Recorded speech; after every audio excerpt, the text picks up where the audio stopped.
Well, greetings everyone, and welcome to another Wednesday night of the Sports Crib.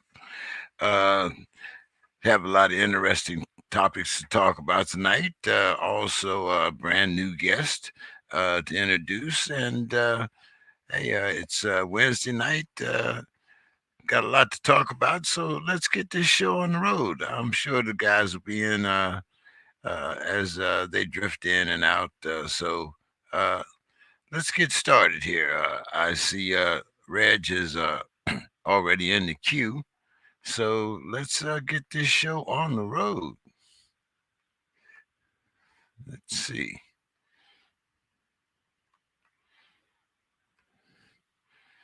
All right. There you go, Reg. How you doing tonight, my man? Doing good there, brother. Doing good. How are yourself?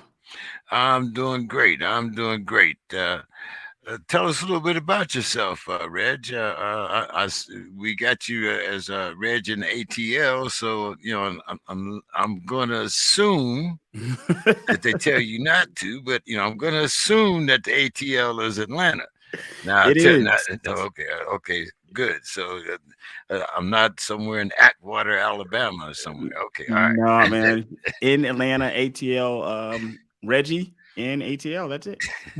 Okay, well, let's get another member of our crew here, Mr. Demetrius Burgess. How you doing, Demetrius? Hey, good to see you, Mr. King. Hey, nice to meet you, Reggie. Welcome to the crib. Appreciate it. Good to have you. Thank you. Thank you for having me. Yeah, well, first of all, we want you to know we have a little thing called Cribbing After Dark, and And he's in the Eastern time zone, so it's seriously, man, it's seriously after dark for him. Yeah, The first hour we try and stay clean, and whenever there's somebody who slips up, it's usually me. But after 10 East, you can say pretty much whatever you want. Okay, Yeah. no doubt. Literally 9:01 because I'm in the Central Time. 9:01, I'm going off. I got one in the chamber already.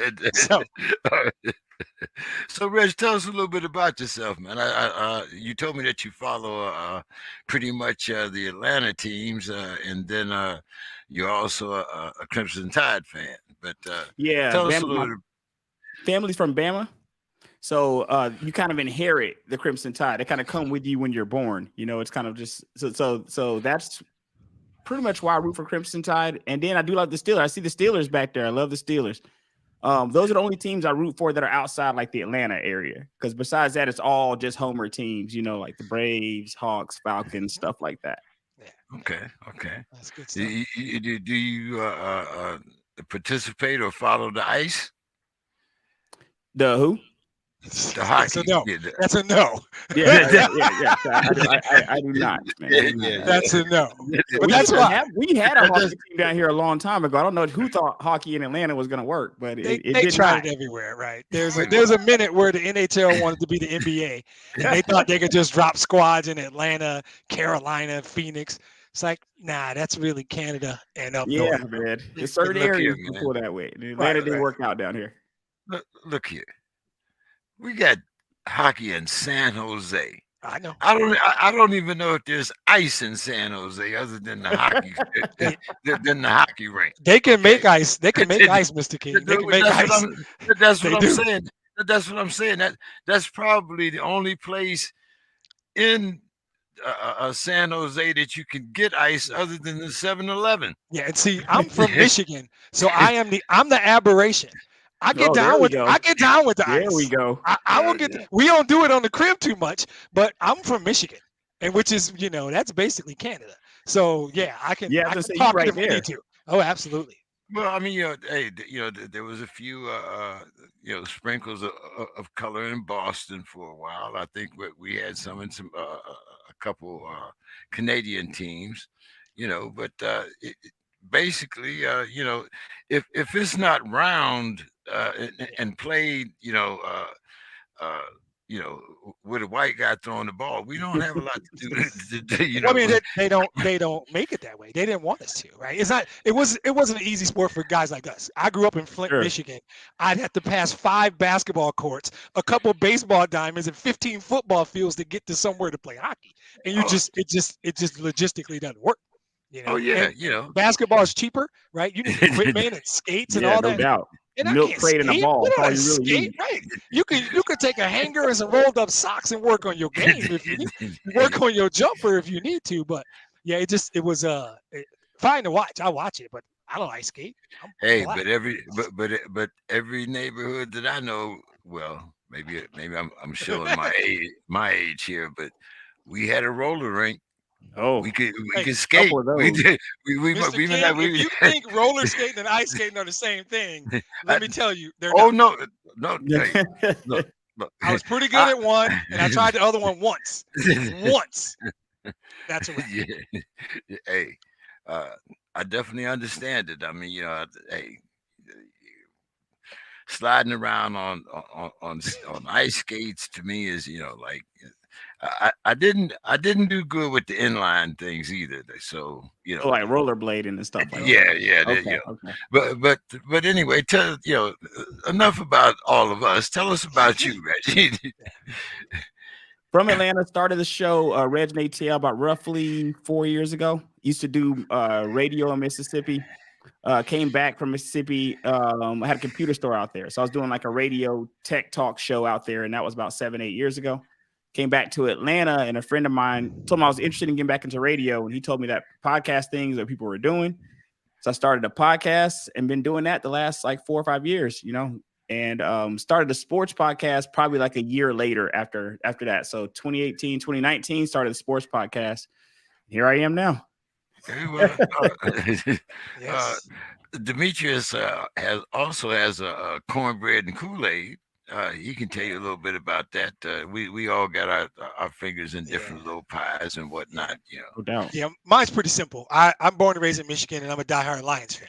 My two things are over my shoulder. It's that dude above everybody, and he's in a picture behind you, so I know we're good. So that dude above everybody. I got a whole thing about people calling other people the GOAT. It's only one GOAT, and it's that dude right there, right?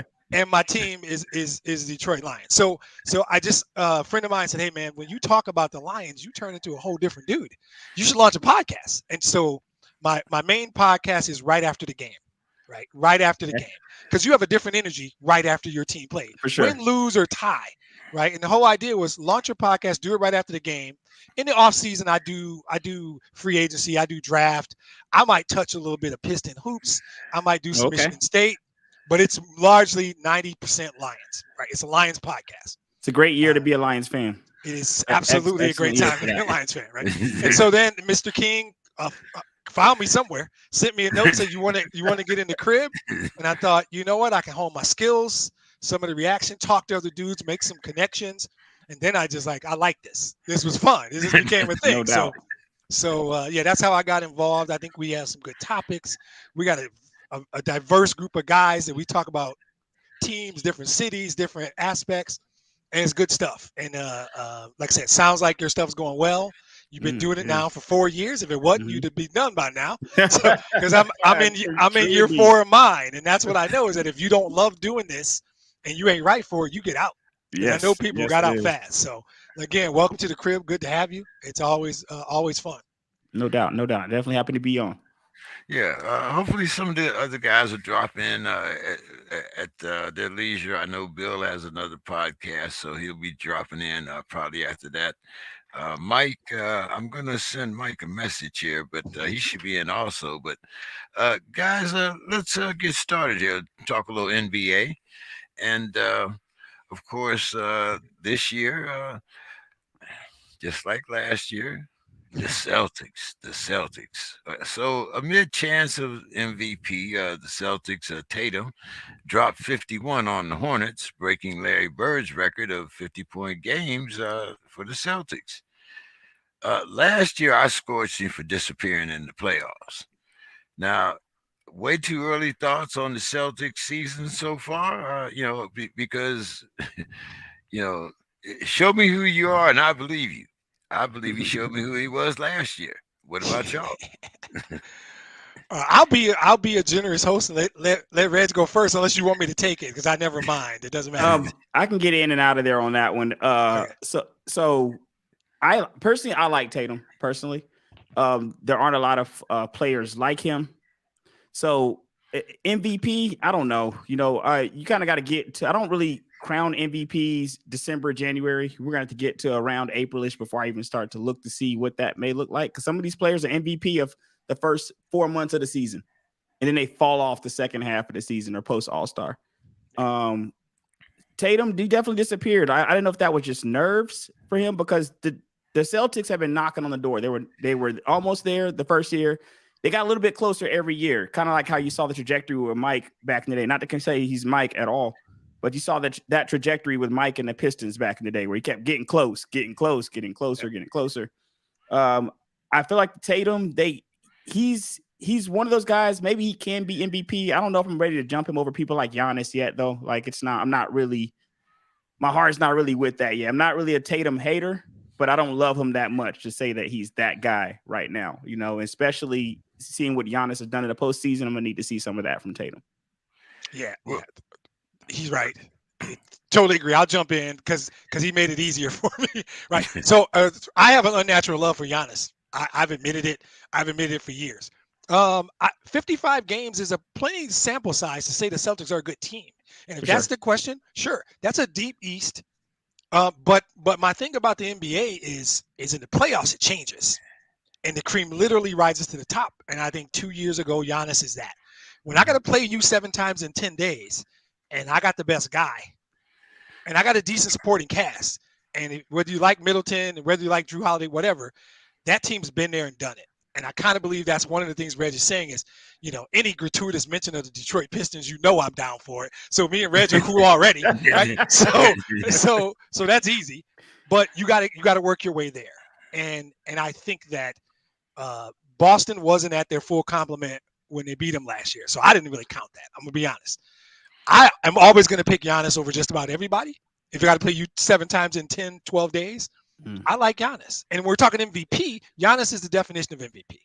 The true most valuable. Take Tatum on. Tatum's good, but they got other guys. Right. And that's still a pretty good basketball team without him, as good as he is. You take Giannis off the Bucks, they're the Pistons. No, they're not quite the Pistons, but they're not who they are. So I think the sample size is fine to say that Boston's a really good team. In the deep East, they got to be reckoned with. You still got to beat Giannis to get me. So there's time, and the opportunity will be there. He can't disappear in the playoffs, because if Milwaukee's healthy, you don't beat them last year. My opinion. Boy, I can't wait until we discuss the West next week. Yeah, the West will be fun. Yeah, I want to hear what y'all got to say about Jokic, but we'll see. But we'll talk about that next week. So anyway, what are your thoughts on the Celtics as a team, especially when it seems to me like their weakness is at the 5 spot when they have no Horford or no Williams? Is Williams out for the year? No. He's not out for the year, but he's still splitting time with Al. Well, he's limited, and I think you actually answered your own question, because the answer is still Giannis, right? How do you beat Milwaukee 4 times in 7 games if that's your weakness? Somebody in the middle. Exactly. You need somebody down there. That's my thing. I think they're a good team, though. I mean, I'm not gonna. You think about what they went through at the beginning of the year, the drama with their former coach and everything they've been through. It's kind of impressive where they are. At the end of the day, when this league gets to the playoffs, the best players rise to the top. Historically, we've seen that. And Giannis has already shown he could do it. So that's really, Embiid is, I can't not mention Joel Embiid in this conversation, no doubt, because you got the same problem there. They have, whatever Bill might say about James Harden, when he figures it out and he understands what they need him to do and he does that, they're dangerous. Philly is dangerous. And that's my biggest love about this league is you got to beat somebody 4 times in 7 or 8 days. The better team usually wins. You don't get flukes in the NBA Finals. You come out of this Eastern Conference, you're a damn good basketball team. Right. Yeah, but if you ain't gonna shut down the club, you only got the beard for half the games. that is always a thing, right? That's always a thing. You never know. I'm not a beard guy. That's not my guy. No, I don't like volume impact guys. Like guys who have to have the ball a lot or shoot a lot or touch the ball a lot to impact winning and losing. Not my guys. Now, I'm a Detroit guy. I go back to the 04 Pistons or the Bad Boys. Whatever. I don't. That one guy, ball dominant guy, is not for me. They don't really make a lot of teams like that. Oh, I look at the 04, 05 Detroit team as being an anomaly. Like when I look at teams in the past, as far as teams that have like that 2.5 guys that they need to get them over the hump, whereas that team, everybody was the guy. Like whether it was Rip, whether it was Chauncey, whether it was Ben, like there wasn't really a dominant guy on that team like you see. But with other teams, I'm a fan of Harden. I like him. He's got to prove though that he can win postseason. Like he's regular season Hall of Famer. Yeah. You know what I mean? Yeah, exactly. He's got to be able to get over that hump, and I don't really think that that's unfair because he hasn't gotten over it. So until he gets over it, I don't think we should just place him there. At the same time, I do respect it that if they were to get there with everybody intact, that'd be a formidable team. Yeah. But once you get to the top here, when I'm looking at the top of the Eastern standings with the Celtics, the Bucks, the 76ers, and the Nets, now that the Nets are actually playing basketball, it's a situation where those teams they're all kind of formidable. It's very top heavy when you look at the East right now. Yeah. So I can see any of those teams making that next step. But the difference with the Bucks and even with the Celtics making it to the finals is those other teams got to prove it. Like it's just on paper for them right now. Right. Well, Reggie, talk to us about your Hawks. Oh man. Dysfunction, bro. That's all I can say. This is dysfunctional. I don't know what's going on down here, man. You got articles coming out saying that we're trading Trey. We've been trying to trade John Collins for like 3 years. I don't really know what's going on. I don't know how we really got here because it's unfortunate whenever you talk about trading a guy you gave $200 million to. Like whenever that's coming up, whenever you hear that kind of noise, that's dysfunctional in of itself. Yep. So that's kind of what we're hearing. And then you have articles coming out saying that the owner's son is running things down here. Like I don't really know. He's 27. It's embarrassing. Wow. So I don't really know what's going on. I'm not sure if we should keep Trey or not. I was always of the belief that we should have took Luka when we had the chance. We did not, and we've been paying for that, in my opinion. We took a good player because we got a max player. Anytime you can get a max player on your team, you still got a good player. But Luka's appearing to be transcendent right now, and not having the same off the court type of issues, chemistry issues that seem to be plaguing us down here. So there's a good chance, guys, we get to the end of the season and Trey's on his way up out of here, which is unfortunate, being that we just gave this guy a couple $100 million. Wow. Yeah. Hey, good thing we got you in here because that's probably something that we would have never thought from the Hawks. I never thought it. I never thought it myself. I don't think it's going to happen, guys, because that is a lot of money. I do think we'll give him a chance, but there's appears to be coaching issues as well as far as chemistry with the coach. Yep. I'm all for giving Trey one more coach, but at that point, if we do, Trey would have had 3 coaches. Yeah. Then we got to get him up out of here. We got to get him up out of here at that point. At some point, it's you. At some point, it's you. Right. And that third coach is that point for me. I mean, I think that the thing about them is it's they're in a deep East. This is a really good conference. They're like what 500-ish, somewhere around 8 or 9. So we're the 9th spot right now. We're 22 and 22, right at 500. 22 and 20. Okay. Okay, it's probably too late. Sorry, forget what I was gonna say. It's probably too late because now you're gonna have to play. You're gonna have to play Boston. You're gonna have to play Milwaukee first round. Yes. And that team, as constituted, set the chemistry. You're not beating Boston or Milwaukee 4 times in 7 days. You're not doing it. You're not built for it. So I think that's a great question. Do you give Trey one more coach? I like the way you put it. Give Trey one more coach is a good way to put it. But I think at some point he becomes you. But you can't. I mean, them checks though, $200 million. Oof. It's hard. It's hard.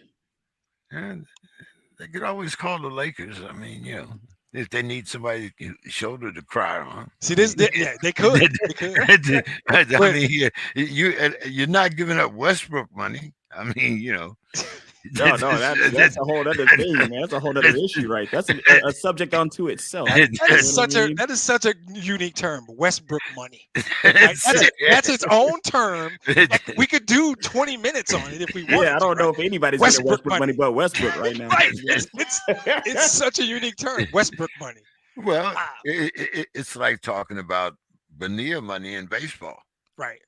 He's still getting paid, right? The Mets are still getting them checks today. That's the best ever, man. He's somewhere cracking up. You know he is.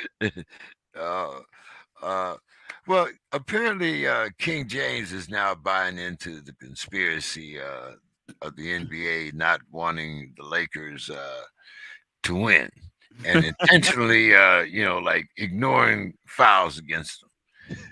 What's your thought on this conspiracy theory here, Demetrius? Well, I mean, really? Hell yeah. Hell yeah. I buy all NBA conspiracy. I believe this league is the best at it. And they've done it for years. I could name all kinds of conspiracies around the Spurs beating the Pistons in 05. I could go back to Bill Laimbeer never fouled Kareem. And we should have had 3 in a row, the bad boys. This league does conspiracies better than any league.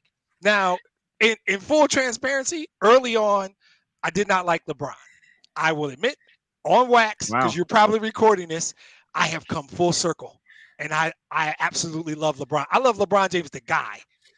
The dude's never been in the paper, never been in jail that I know of, all the stuff. And he's done this. Business. Still from Akron, man. I mean, that's fine. I know you have an unnatural hatred for anything, Northwest Ohio, but it's not unnatural. It's a natural rivalry. It's just like Michigan and Michigan State. We exactly. Oil and water. Okay. I got you. They suck, and we're off. So yeah, but he's come full circle for me. Just the dude he matured into. I got respect for him as a businessman, how he carries himself in general. He will mock himself like in this new movie, right? He is different kind of deal. So the thing is, I don't know if this is a new conspiracy.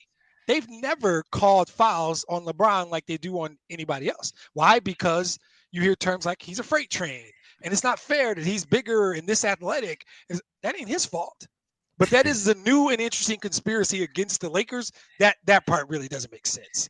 Maybe you guys just aren't that good. It might be that. It might be that. This might be. I mean, But I don't think they've ever.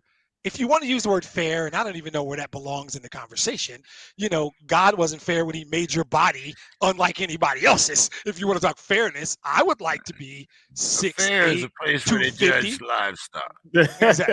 Exactly. So I don't really, at this point, you don't get to cry that. You don't really get to. Now, if it turns out it's true, I'm not surprised. Like I said at the beginning, this league does conspiracies like nobody. I don't really think it's the case. I think you guys aren't that good. And so your perspective changes when calls aren't going your way in a bad season versus in a good season. So I think there's a degree of that and him looking for reasons why his career is probably not going to end the way he had hoped, But I'm still a LeBron guy now. I do admire LeBron as a basketball player, but like I said, there'll always be that natural rivalry, and personally, I'm a Steph Curry guy. Show me that little guy that can do something that everybody else can't do, and that's my man. At one time in my life, I suffered from that little guy syndrome, so that probably has a lot to do with it, But what's your thoughts on this conspiracy theory against the Lakers, Reggie? So I'm not a huge person to subscribe to a lot of conspiracy theories. I will tell you, with the Lakers, the problems are very obvious to me, and they start with Anthony Davis and his health. If Anthony Davis isn't healthy, it don't matter what the referees are doing. The Lakers ain't winning. Anthony Davis needs to be out there winning. And for the Lakers to go that next step, Anthony Davis everything really depends on Anthony Davis. You can put LeBron aside because LeBron can score 40 or 50 a night, and y'all still be like 500 or so with a Herculean effort like that. Without Anthony Davis being around, I just don't see what else the Lakers are going to do. It's pretty much as simple as that when I look at the Lakers. As far as LeBron James, I think LeBron James is great. Like, he's what? In his year, what is it, year 20th? 20, yeah, at least 20. So LeBron's in year 20 and having lines where he's giving people 40. Like, that's unheard of. Like, when I was growing up, people in this, I don't think people play this long like this. Like, I gotta go back to like Kareem. Maybe I remember them bringing out the huge rocking chair for Kareem. Kareem wasn't giving you 40, you know what I mean, at this age. So I really like LeBron. I like his career. I like him as a basketball player. I think he's going to go down as one of the greatest. I don't know if he's the greatest. I think I'll leave that to more like LeBron lovers who take that angle. But as far as the conspiracy for the Lakers, I feel like the conspiracy needs to be against Rob Pelinka, whoever signed that Westbrook contract, and the Anthony Davis situation and his health. He's right. You get those two things together first, because that's where the conspiracy lies, in my opinion. The refs didn't hurt Anthony Davis, and they didn't give Westbrook money. That contract, right? That's what this becomes about.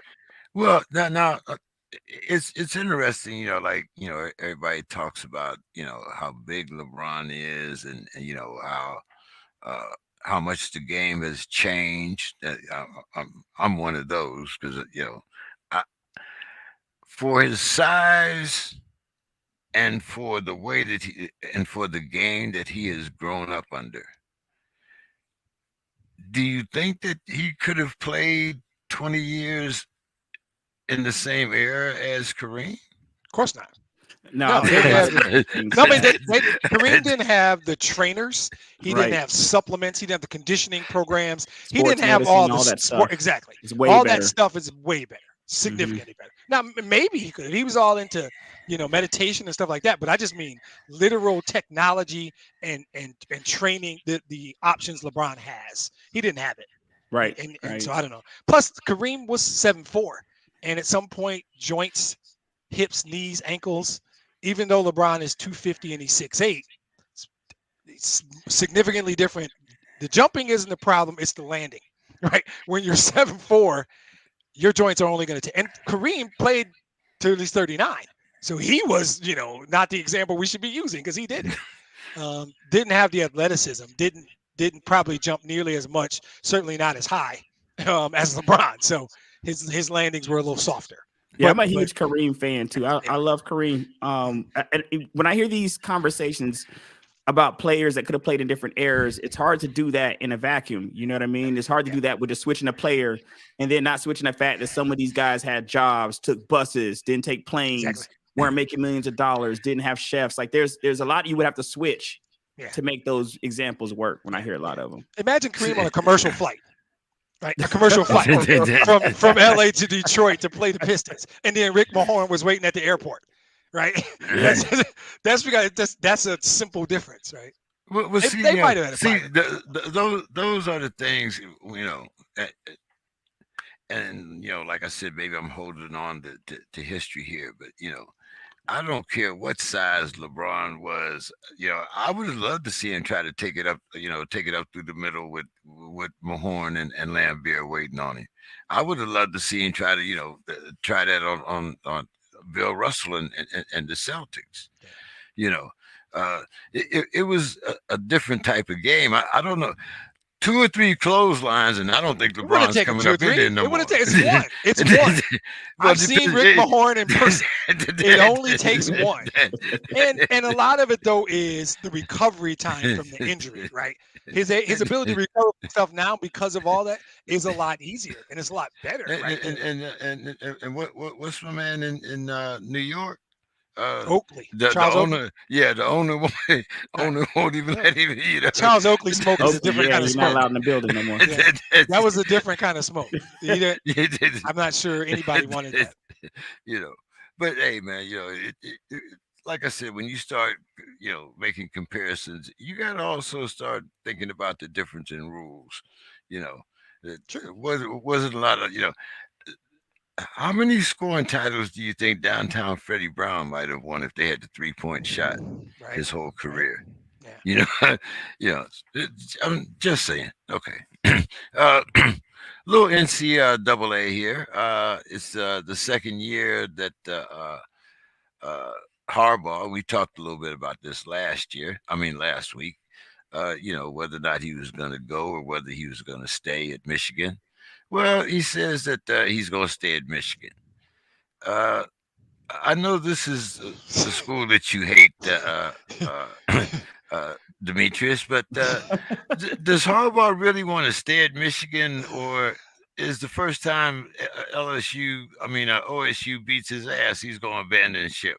So every part of me wants to say, Reggie, I need you to talk for 31 minutes. Because I like to talk about Michigan after dark. So, but I'm going to try and do this, right? We got a new guest. We got a guest on the show. Well, wait a minute. Hold on. It is 9:30. So I'm going to today I'm still trying to make a good impression, man. I'm still trying to make a good. I'm gonna be good. I'm gonna be good. So here's the thing. Hold on, because Don Mike's Hayes here. is down I here thought too. Mike. So Don is usually, if it's not you, it's usually Don. So Right. you Don will slip up before me. Don will slip up before me. I count on it. So Don's down in Texas. So anything Cowboys, hook 'em, that's Don. Oh, that's man, our guy. what a great year for him as well. Y'all having some great years, right? great football years. That's our guy. He's got an awesome dog named Ranger. Ranger will make it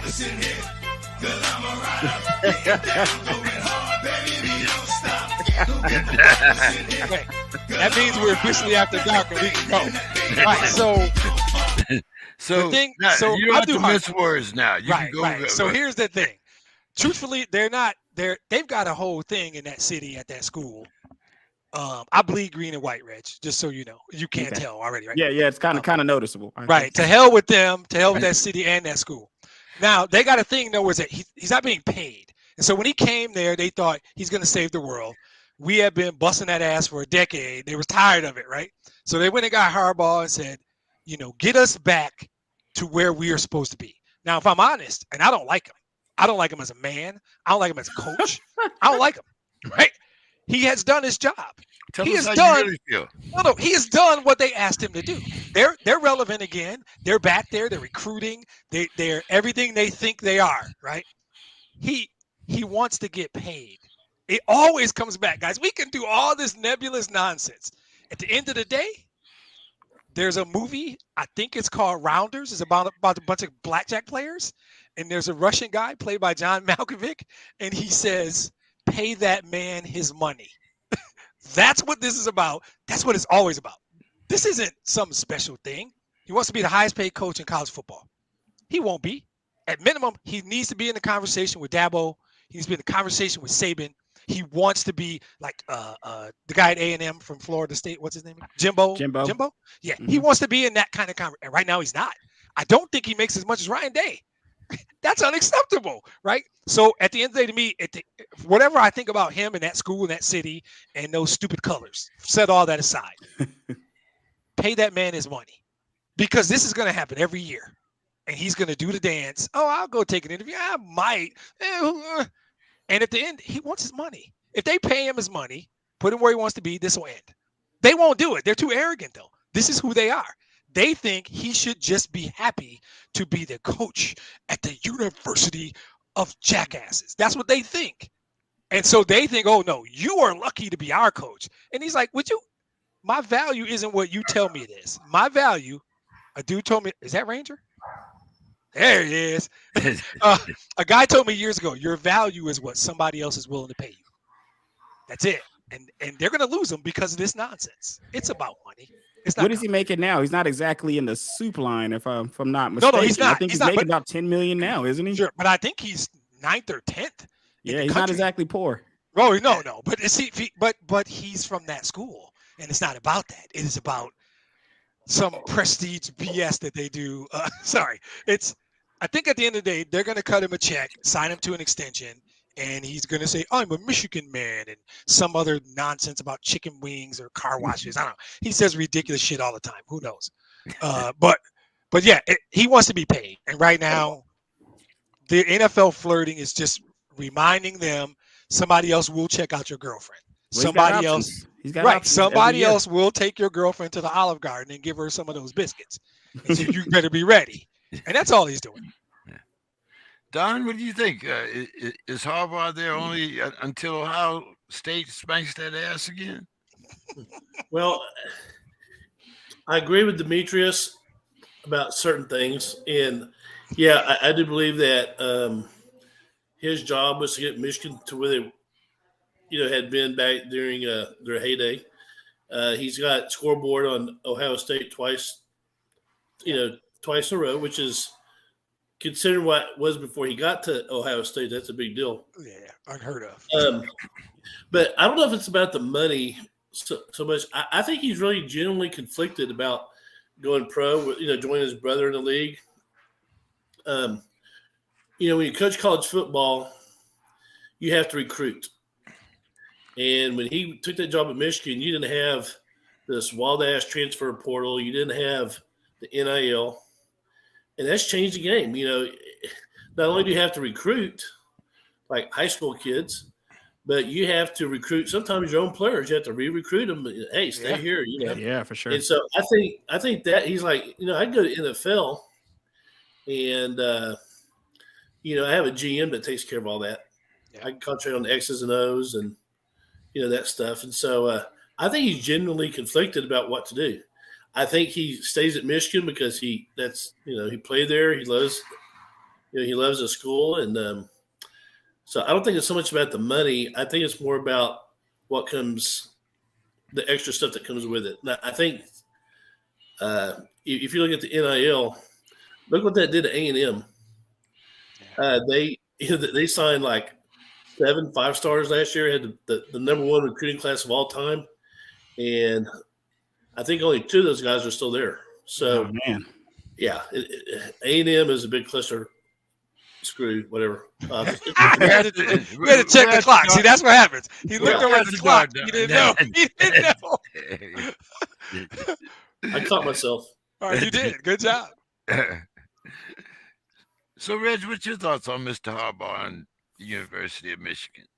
I think that the NFL for Harbaugh is like that relationship, that ex that you had that you don't remember you only start to remember the good stuff after the year. As the years go by, you don't remember why you left your ex, right? You leave your ex and everything seems good. As more years go by, you start to remember a lot of the good stuff.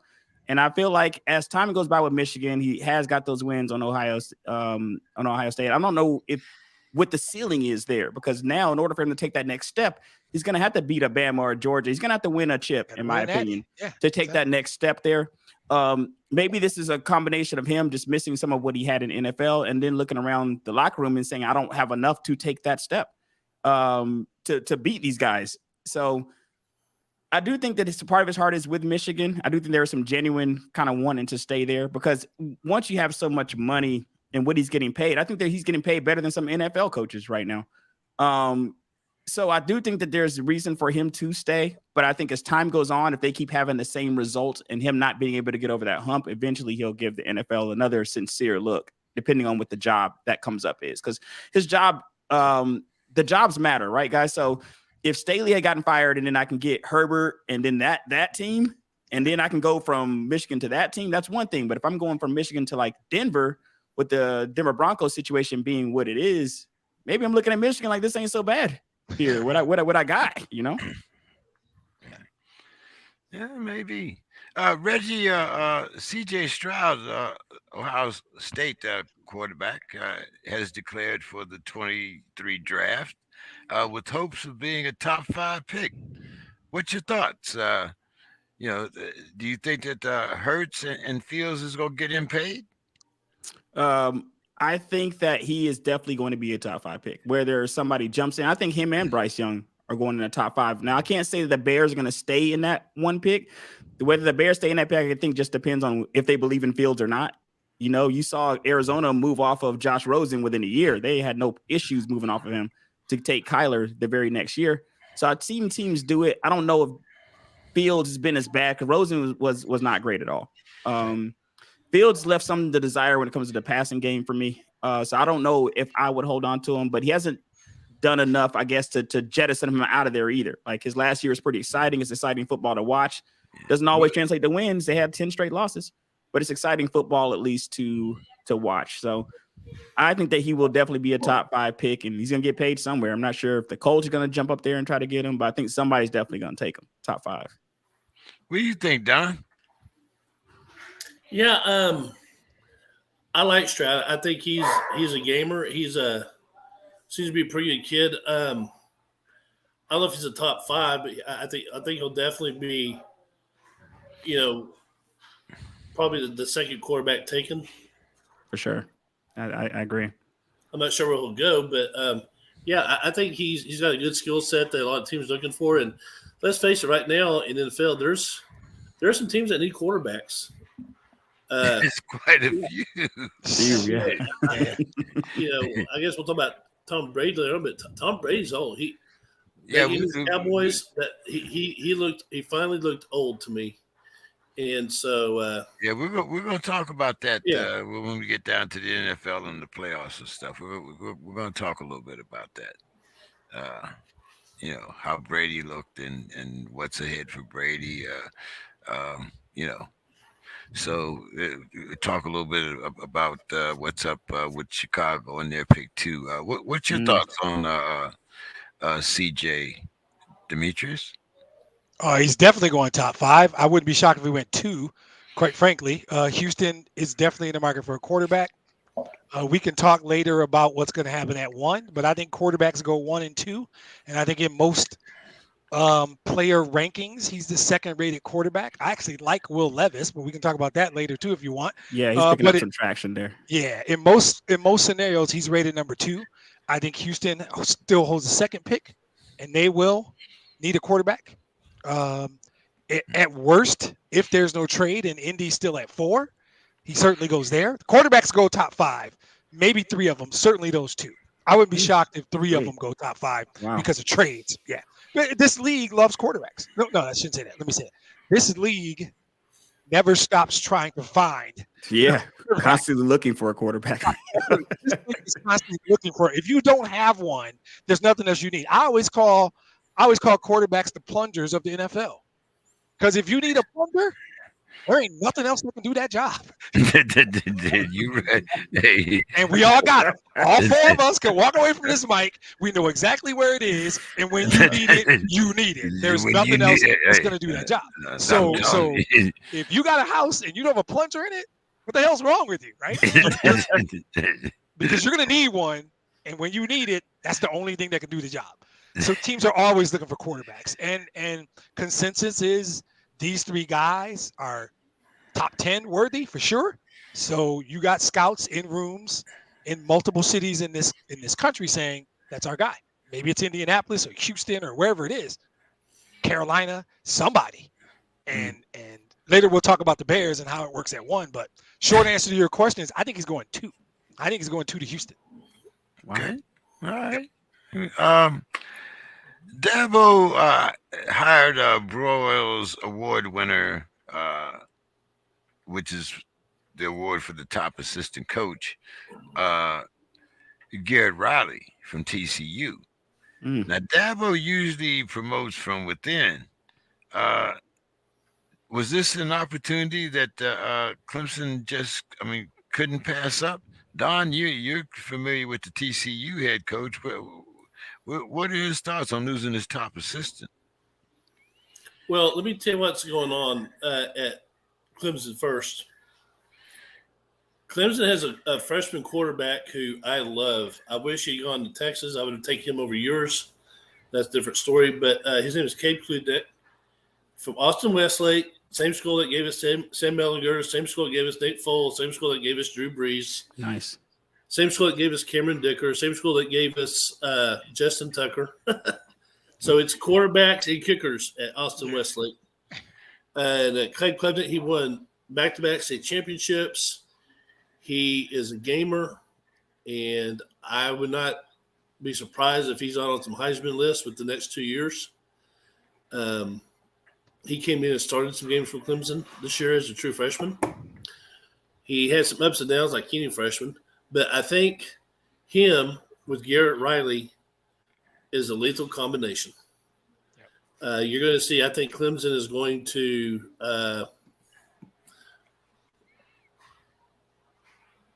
they're going to put some points on the board, especially with the way they've been recruiting in recent years. So I think Dabo said, you know what, this is probably the hottest offensive coordinator in the nation right now. And I know I have some staff I could move up, but I'm going to take this guy. And I think it's going to be, in hindsight, it'll be a great move by the Clemson Tigers. And it could possibly get him back to a national championship, something that's not going to happen if he had stayed at TCU. But, Don, right now, on 3 has Texas ranked number 3 in their assessment of the 2023 recruiting class. Not bad. Don, what's up? I mean, last year you guys got what, Arch Manning and a couple other. What's your recruiting class looking like this year? Well, Arch Manning's this year. Yeah, Okay. he's saying that class. You got that class last time. So last year, Texas really loaded up on offensive linemen, and they started 2 freshmen this year, Kevin Banks and Cole Heston. And so this year they loaded up on, the running back. They got the number 1 quarterback in the nation, and Manning. They got the number 1 running back. Number 1 quarterback in Manning, number 1 running back, a guy named Cedric Baxter out of Florida. And so they're Sark's putting together a good team. Now the thing is, the recruiting is good, but you know how Texas fans are. We're very impatient. We want to see results on the field. He won 3 games more this year than last year, which is great. Lost some games we had no business losing to. Should have beat Alabama. Right. We should have beat TCU. We should have beat Texas Tech. Should have beat Oklahoma State. So I think they said lost 4 games by a total of 6 points or something like that when those word ass stats. But Sark needs to take that recruiting success and have it translate on the field. Next year, Texas should be favored to win the conference, and they should be, make that jump to the SEC. I think when Texas goes to SEC, they'll be prepared for that schedule that they have to go because, to win the SEC, the key is have depth on your offense and defensive lines, and that's what Texas is possibly doing. We've seen Georgia do it. We see Alabama's been doing it. Tennessee is starting to come up around to doing it. So I think Texas is they're loading. They're ready. They just got to get the results on the field. Reggie, as usual, Alabama's number 1. But are they going to see some of the same disappointment that they did this year? Have a lot of teams caught up with Alabama? It's hard to say with the changes of NIL, the transfer portal, all that stuff is making things a lot more even than it ever has been, in my opinion. As time goes on, you'll see a lot more of that. So I think there's going to be a lot of teams that are going to start to catch up, depending on how much money they're willing to pay some of these players to come to their schools. When it comes to being a Bama fan, you get used to having the number 1 recruiting class, because a lot of times there's another set of guys already there. He's got 5-star guys that are already there waiting to play as it is. So these number 1 recruiting guys, unless they're absolute superstars, you might not even see them play this year, depending on what Nick feels and what position they're being brought in at. So I do feel like Bama's still a force to be reckoned with, but I don't think we can take things as for granted as we have in the past with NIL and the transfer portal. I think there's a lot of teams that are going to catch up in general with that happening. Demetrius, what are you thinking, for your school, especially with the addition of USC and UCLA to the conference? I think we are not Alabama. We are not Texas. We're not even the guys down the road. We have to take a different right. We have to take a different approach. And I love Mel Tucker.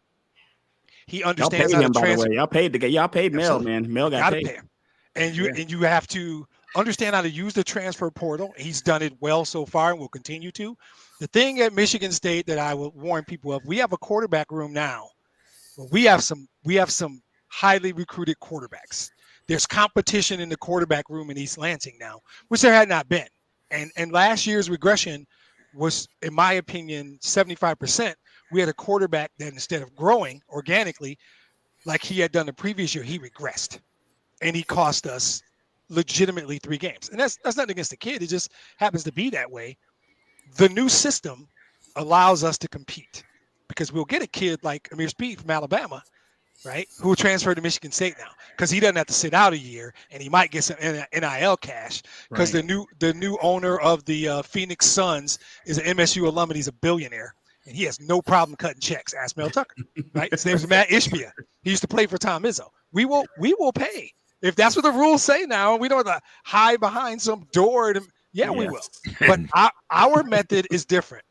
Like Don literally just expressed some degree of upset that they didn't get the number one quarterback this year after these MFers got the number one quarterback last year. He's got Arch Manning on the roster, and he's like, I'm disappointed that this other kid didn't come. I'm looking forward to seeing that, too. I'm looking Who's forward that to seeing Arch on the field. Who's that entitled, Don? How dare you, Don? Right? You got Arch, and you're like, well, this other kid, man, he's going to be great. Okay, send his ass to East Lansing. We'll take it. Well, so let me back up. The back guy I'm up. talking about, Explain that. Kate Kubnek was two recruiting classes ago. He's okay. Oh, okay. Yeah. I thought he's at Clemson already. Is that weird? Yeah. He's already there. Oh, okay. Sorry, I thought you were talking about a recruit. That's no. Yeah, you're fine. We have to take a different approach. The NIL stuff, we're going to be big in that. We're not going to hide it. The transfer portal. Kenneth Walker came from the transfer portal. We got a running back from Wisconsin last year. Like I said, we got a corner from Alabama. We are all in on transfer and NIL because we know who we are. We're comfortable with who we are, and that's how we're going to compete. But I think the key point for us is our quarterback situation is going to be solid for the foreseeable. So we're going to have a chance to be. I told you how the Big Ten is going to work. When those other schools come in, USC, UCLA, those are brands. Whatever the West looks like, it's going to be those two, and every few years a Wisconsin or Purdue, maybe a Minnesota will pop up. The East is the same way. It's always those two schools, Ohio State and those other dudes, right? I generally don't say their name, Red. Sorry. It's a thing. It's always them. And us, Penn State, maybe somebody else, will have a good cycle, and we'll be there. We went to the college football playoff in 2015 because we put some stuff together. They were down. We will do that. I don't know that we can sustainably do it, but NIL and transfer portal will help because Mel knows what he's doing. So I'm not 1 year blip doesn't bother me. I remember a year ago, this time a year ago, my team was 11-2, played in the New Year's 6 game. So I'm fine. I'm fine. We'll be fine. I hear you. Let's switch to some NFL here. Don, I'm going to start with you.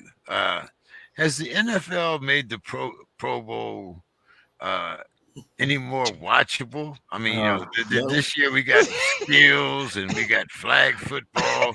All three of us did the same thing. All three of us are like, oh. Don, is it time just to give it a decent burial? And why doesn't the NFL take a page from the NBA and have an NFC AFC rookie game? I would love to see that, but I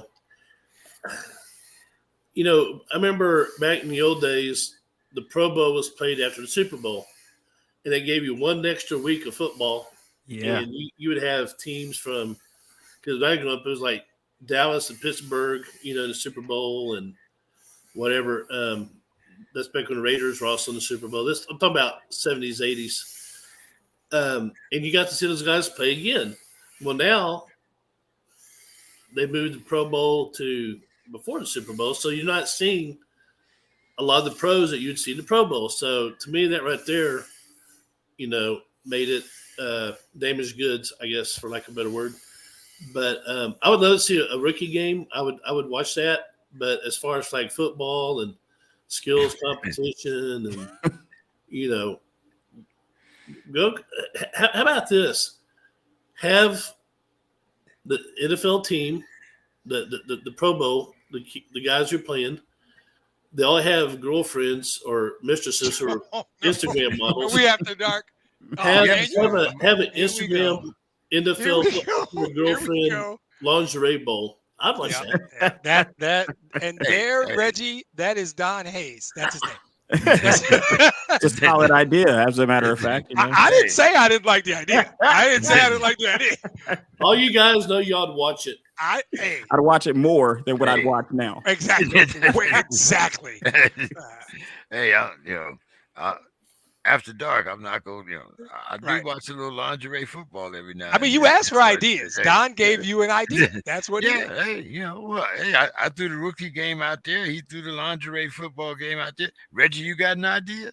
I don't know if I can top the last one. I mean, I really feel like you cannot. the worst idea is kind of like what's happening now. I don't understand it. I don't a flag of football and skills composition. Like, I don't understand who's going to watch this. I really felt like they were doing things like this anyway around the Pro Bowl. Who's in the stadium that has paid tickets? Are these all complimentary tickets in the stadium? I don't know who's going to pay for that. That's interesting. I'm not sure if they're going to pack it out. Maybe they do. Maybe they do. Well, come on, Demetrius. Oh yeah. So you used the word watchable. It's not. I got the idea, right? They need to understand their demo, right? And what we like, as much as games, in some of our cases more so, is off-season stuff. What they should do is separate free agency, and they should have a round of free agency, have a live event with all the teams, like it's a draft room, choosing free agents. They should have restricted free agent weekend, something like that, because we're ready for the draft. We're ready for next season. And what you want to do with somebody like me is just keep giving me tidbits, keep giving me a little slice of pizza, give me a little bit of the pizza. So forget that. I can wait that week and wait for the Super Bowl. So I wouldn't do anything that week. But the week after the Super Bowl, free agency. Let's go right now. I don't need 2 months. And then have a second round of free agency, have 2 combines, have 2 drafts. Have the first, second, and third round one weekend, and then wait another week and do the rest of the next. You can stretch this thing out so that we don't ever go a weekend without dealing with the NFL. Schedule, release one weekend. Just get me right back into team construction. You couldn't pay me to watch that, whatever it is they're doing. I don't even know what it is because I don't care. I ain't watching it. I guarantee you I'm not watching a minute of it. You guys will tell me about it the following week on the SportsKRIB, and I won't comment.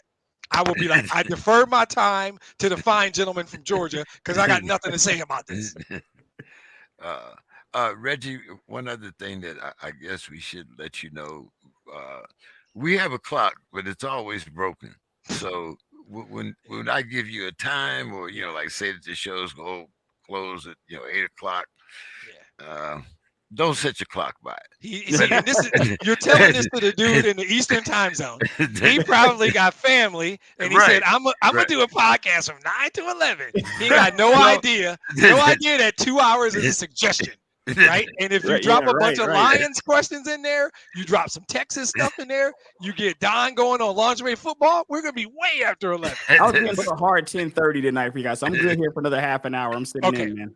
All right, cool. So we got to make sure we respect his time and get in his final thoughts. But right. So since you brought up the Bears, Reggie, thanks to Lovie Smith, the Bears are getting the number 1 pick. Mm-hmm. For the first time since 1947. In case you don't know, that's when I was born. That's 75 damn years ago. Okay. Why you mad, man? I'm not mad. I got friends that didn't go past 18. So, right. It's better than the alternative. So hey, as I always say, every day that I wake up is a good day. It doesn't matter what happens after that. I can handle what happens after that. Just let me wake up. But anyway, getting back to the question, do you think that the Bears will use it, or do you think they're going to trade it, Reggie? I think it depends on 2 schools of thought. You either like Justin Fields or you don't. Now, when you look at the GM, this new GM, that Justin Fields wasn't his guy. He didn't draft him.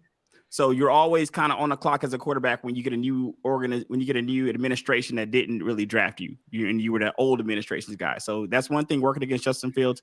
Another thing working against him this year is about 2,200 yards passing, which is abysmal from a quarterback standpoint. But it had 1,100 yards rushing, which is amazing. So he had a lot of it's a lot of stuff that you can. It's a lot of stuff, I guess, depending on whether you like the guy or not. You can convince yourself of one or the other. I think they're going to hold on to him. I haven't seen any indicating that they're ready to get him out of there. Sometimes you get to draft night and there is a surprise. If they do get blown away by Bryce Young or a CJ Stroud or something like that, maybe they make that move and trade Justin Fields. But I think they trade back. Like if you keep Justin Fields, you definitely get out of that position. And from what I've seen so far, I guess can have another conversation after combines and stuff like that. I think they're going to hold on to Fields, so I can see them getting out of that number 1 spot. think you guys might be sleeping on Herbert. Isn't Herbert there? Montgomery and Herbert, their running backs. But anyway, Don, what's your thoughts? Are the Bears going to keep that number one, or you think they're going to trade it? I think because, again, like you mentioned, this is a once a blue thing, once in the blue moon type scenario. I think they'll keep that number one pick, and I think they'll go fill their needs. Whatever their GM thinks that is. But you haven't had a number one pick since the Truman administration. So, I mean, you do it. I mean, this is my opinion. Yeah. What's your thoughts on that, Demetrius? So I think Reggie hit on some great points. It's a whole school of thought conversation, right? When Ryan Poles, the Bears GM, hired Matt Eberflus, the Bears coach, they have a philosophy. I don't know what it is because I don't really give a damn about the Bears, and I only watch 2 of their games, both losses to the Lions. So, but they know. So the school of thought is, if we view the number one pick as an asset, which is what the GM should be doing, as an asset, not Bryce Young. No, that's the number one pick. So if Chris Ballard, the GM of the Colts, by the way, the area code for Chicago is 312, makes the phone call and says, I'm going to give you this, this, and this. And you put it on that board, because all the GMs have some stupid board in their office, right?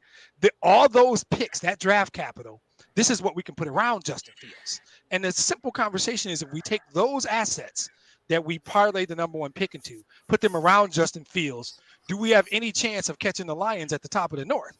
Well, the answer is no, you're not. So it doesn't really matter. But that's the right move. But if you say, hey, wait a minute, we go to the pro day at Alabama, that's the dude that fits the system I want to run. That's the dude that fits what we want to do. Then you take the same call from Indianapolis, Indiana, except you're talking about Justin Fields, right? Or from somewhere else. Maybe that call comes from Queens, New York. I don't know. Whoever wants the quarterback, right? You're going to have to do something there. I am of the opinion that if you put talent around Fields, you have a shot at second place in the North, because that's the only thing up for grabs. For the foreseeable future, the title resides in Allen Park, Michigan. So if you're just competing for second place in the North anyway, I think you stick with Fields. You take the asset that is the number one pick, parlay it into talent you can put all over the field. So my thing is, they're going to get a call from Indianapolis, Indiana. They might get a call from Charlotte. They're going to get calls, right? I don't know to Carolina. That's a big jump. 9-1 takes a lot. 4-1 is a lot less. And then they can drop down to 4 and take their choice of Jalen Carter or Will Anderson. That's a brilliant move. And you're going to get, more capital. You might get Ranger Hayes in the 4th round. Who knows? But I think that's the move. If it's me, that's what I do. I think you got to trade out, because Fields, he was, I mean, and you talk about their running backs. Their running backs are Fields, Montgomery, and Herbert. Right? That's the running back room. Get that straight. You can build around Justin Fields. And the Packers and the Vikings are going to suck. So second place will be easy. Yeah, I actually like Fields, and would he miss 4 games this year? Right. So 2,000 over 2,000 yards rushing, and he missed 4 games passing. He had 1,000 yards passing. Yeah, 1,200 or so. Pretty good too. Yeah. Yeah. I mean, so hey, he has growing pains. He had look. He wasn't exactly throwing to Tyreek Hill or exactly Deebo Samuel. So right. I mean, all the more reason you trade the pick and get some talent around. Right. But you also understand that as a running quarterback, he's got a shelf life. Hurts missed games. Lead yourself to injury. Lamar missed games. There's a reason those dudes miss games. They play a different kind of football. Sure. So, yeah. Like you say, I mean, you have to have that understanding in your draft room. Right. So, all right. We're going to unleash the beast here, since Mike's not here, because the Lions have the number 6 pick as part of the Rams deal. Great. So, Demetrius, what's your expectations at number 6? So this is interesting, right? Because we could go all over, and Brad Holmes is a genius, if you ask me, in terms of drafting, right? So in a perfect world, somehow Jalen Carter or Will Anderson are at 6. That might be me pie in the sky. But I don't know, though, because there's a world where Bryce goes 1 to somebody, where Stroud goes 2 to somebody else, where Arizona says, hey, we need a tackle. And they decide that the kid out of Ohio State, Paris Johnson, I think is his last name, is the tackle to protect Kyler. And then at 4, Seattle decides to do something, and one of those guys is there at 6. That's the ideal thing. Because if there's 2, our big board says Jalen Carter, Will Anderson, and everybody else. Right? That's a lot of people's big boards right there. Right, exactly, right? So but we also know we need help at corner. So at 6, we might trade back because we think we can get Joey Porter or Keely Ringo at 12, 13. We might drop way back and take the linebacker out of Oregon and let him play with his brother. We might take Noah Sewell. All those guys fit what we're doing. My feeling is our picks are going to be heavy defense because we had the 5th or 6th, maybe 7th offense in the league. We're good there. And our Jamison Williams just scratching the surface. And our quarterback situation is settled. But we got 5 of the top 86 picks. And we are the 3rd or 4th healthiest cap in the league. My jokes about the North going through Detroit are not really jokes. We're about to be good for a minute, right? That's my feeling. All cornbread and Kool-Aid aside. Specifically at number 6, it's simple. If somehow Carter or Anderson drop, we run the card up there. We barely get their names written on that damn card, and we run it up. If they're not, then we answer the phone. We got to answer the phone. And if we can move back 3 or 4 spots, because we'll have 4 or 5 guys we love. I know they like Joey Porter. I know they like Keely Ringo. I know there's a kid out of Oregon. God, I want to say Gonzalez, but I could be wrong. His first name might be a Christian. He's a corner. There's 3 corners I know they love, right? So we could drop back 4 or 5 spots, still get a kid we love, and pick up more draft capital. And when your GM is as good as Brad Holmes, and he's getting Amon-Ra St. Brown in the 4th, and he's drafting James Houston in 8 sacks in the 6th, and he's doing that kind of stuff, getting him more draft capital only solidifies what we already have. You know, Malcolm Rodriguez, 6th-round pick. We got the GM piece right. So the draft is going to be fun. And we got capital from the Rams and the Vikings. At 6, best defensive player is my short answer. Or trade out if those 2 guys aren't there. Okay. Reggie, the Falcons have the lowest sack percentage at 3.26%. and quarterback pressure at 22% in the league. So what's your wish for your team at number 8? Man, it's a lot, man. I don't know where to start. Like my team is horrible. Like we're not a good. You got 22 team. Minutes, right? Take all the time you need, bro. I wish we had 22 picks, man. We're a horrible football team, man. We're not good. We're not a good team. It's when your team has as many needs as we have, it's so hard to get up for one guy or to fill a position. You know, when you need several. I think defensive side of the ball is paramount only because that seems to be where we've suffered throughout the years. We've suffered on the defensive side of the ball. So there is a feeling down here that people are going with. They feel like we should go all defensive in the draft. Like we just go all in on the defense. I don't know if we should go all in, but I do think that we should take the best defensive player. If we do trade out and we get 3 or 4 more picks, we take 3 or 4 more defensive players. So my hope is us just working on that side of the ball.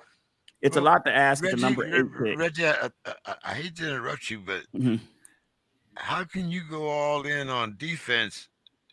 What's your quarterback's name again? Tom Brady? So the quarterback is Ritter. So Desmond Ritter. Okay. Yeah. Ritter's gonna be the guy. Ritter has only had 4 games. It's not a huge sample size. I was really hoping for him to start halfway during the year over Mariota, so we get a good look at the kid and see what he's worthy of. When you look at the first year for a lot of quarterbacks, Peyton Manning had a horrible first year. It's like you don't ever know how good a quarterback is in the first year, and this kid has had 4 games. So what I don't want to do is take another quarterback and then have to figure out what do we do. I'm not talking about a quarterback. I'm talking about somebody to help keep his ass upright. Oh, you mean like an offensive lineman or something like that? Yeah. I'm tackle cool maybe with an offensive lineman, but a tackle just ain't doing it for me, man. I need to see somebody on defensive side. Before I see I wouldn't mind a tackle somewhere in there, James. If we go like a tackle somewhere in there, okay, I'll go for that.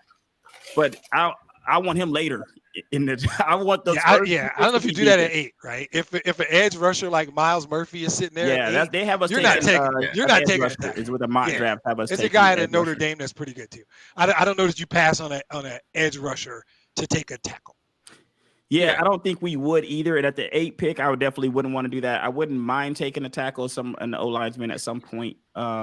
But they have us taking, I think, the kid Wilson, Tyree Wilson is what they have us projected to take. So I could see us taking an edge rusher or some type of defensive player with that 8th pick if we stay in it. Don, your Cowboys are doing pretty good, so we can't talk about the draft. But fortunate. But what about those Giants? I'm looking at them. What's your thoughts on the Giants? Yeah. Don doesn't give a damn about the Giants. What are you doing, man? I'll do the Giants thing, Don. I'll do the Giants. The reason why I'm asking about the Giants is because that might be Don's, well, at least that division. Hey, you got what, 3 teams out of that division that made the playoffs? Yeah. Very good. 2 years ago. 2 years ago, 2 years they ago, were the worst, that right? division was it was the laughing stock of the NFL. Now they're, they got some, 2 serious Super Bowl contenders. So, that's how he feels about the Giants, because he wasn't talking about the Giants. He's talking about Dallas and Philly. That's your answer about the Giants. To take a punter is what he wants. He wants to take a punter with their first pick. You see his face when you said, Don, what do you think about the Giants? His face is like, what the Giants? I thought you. Well, okay, Don. You know what? Demetrius said you'd rather talk about the Philly. About the Eagles. I keep up with the Giants like I do 19th century transgender lesbian poets. Wow. That's it. There, see, he answered this so much better than me. That's an after dark answer. Yeah. That's an after dark answer. Okay. So what about the Eagles? Do you follow the Eagles, or I do. Along with the transit? I think the Eagles. The Eagles. If I were them, I would go get a couple more linebackers, probably someone in the back 7. I think they're set on offense. Maybe get a backup running back somewhere, but some of the stuff that the Eagles need that can be addressed in free agency, I think. So they need to start building for the future. I would go definitely some defensive guys. Yeah, maybe an offensive lineman. Yeah, we're sitting at number 17. Again, last year I think was the first year that we had picked above number 30 something anyway, because we had always been in the mix. But now we're 2 years in a row picking. Hey, James, you're not going to ask me about the Cowboys? No, he's talking draft. He's talking draft. So we was basically saying, we're not going to talk about them drafting yet. Yeah, that's why he threw the other teams at you. Right. When he started saying I thought he was talking about the Steelers. So I'm sorry. He is talking about Steelers now. Yeah, but the Steelers are drafting. Nobody in the playoffs is getting a draft. That's why I'm not talking about Kansas City or none of the rest of them until we get. But the Giants and Eagles are both in the playoffs. Never mind. Go ahead. Well, they're in the playoffs, but the Giants are picking. Ahead of them. Yeah. So I still think Don doesn't give a damn about the Giants. Well, that was he already told us that he doesn't. 18th century transgender poets or something. Yeah. Transgender New England poets. Yeah. Okay, I think we're going to have at least 2 or 3 guys retire. So I'm thinking that we're going to be looking at a cornerback first or defensive lineman, but we also need the O-line, and I'm kind of like Reg there. I'm hoping we can pick them up, round 4, round 6, so we're around in there.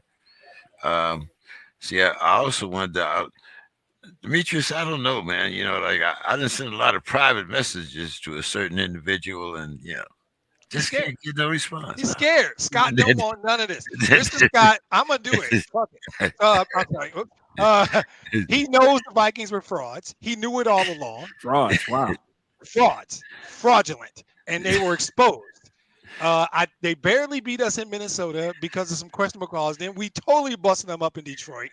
He knows we went 8-2 in our last 10. By the end of the year, nobody was confused at who the best team in the North was, and nobody thought it was Minnesota. Right? You look at their plus minus or whatever the differential is called in the league. It was a negative number, and they were 13-4, which means their 4 losses were straight beatdowns. I think Dallas got them. We got them. Packers got them. They took some serious beats. And I think everybody put at least 40 up on them.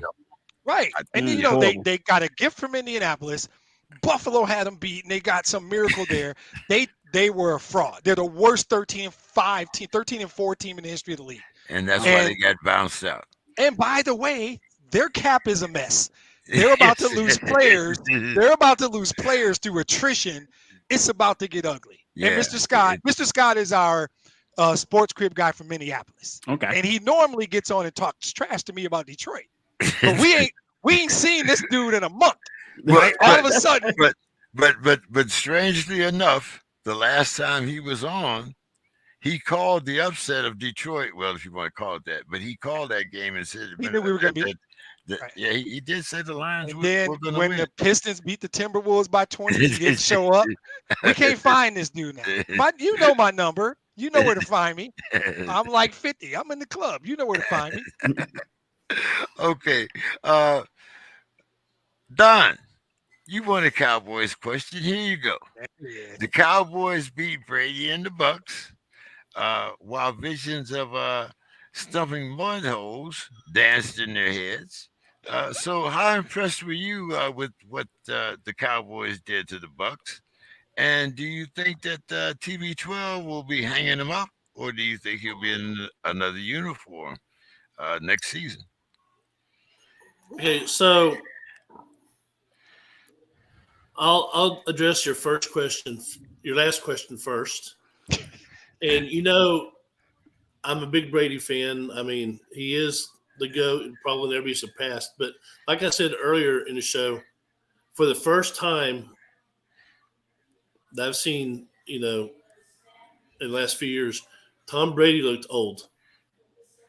He took his helmet off. You could see the gray hair. I mean, he wasn't in all his career. Tom Brady's kind of underrated as a running threat. I mean, he would run and get his yards. So, he can't move. I mean, it's like his feet are in cement.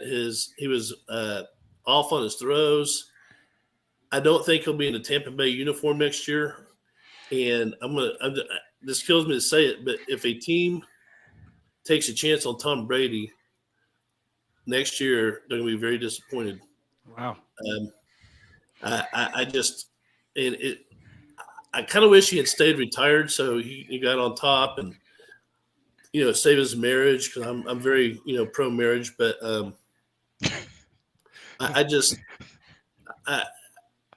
I get Tom Brady. He doesn't want to give up. He wants to keep playing.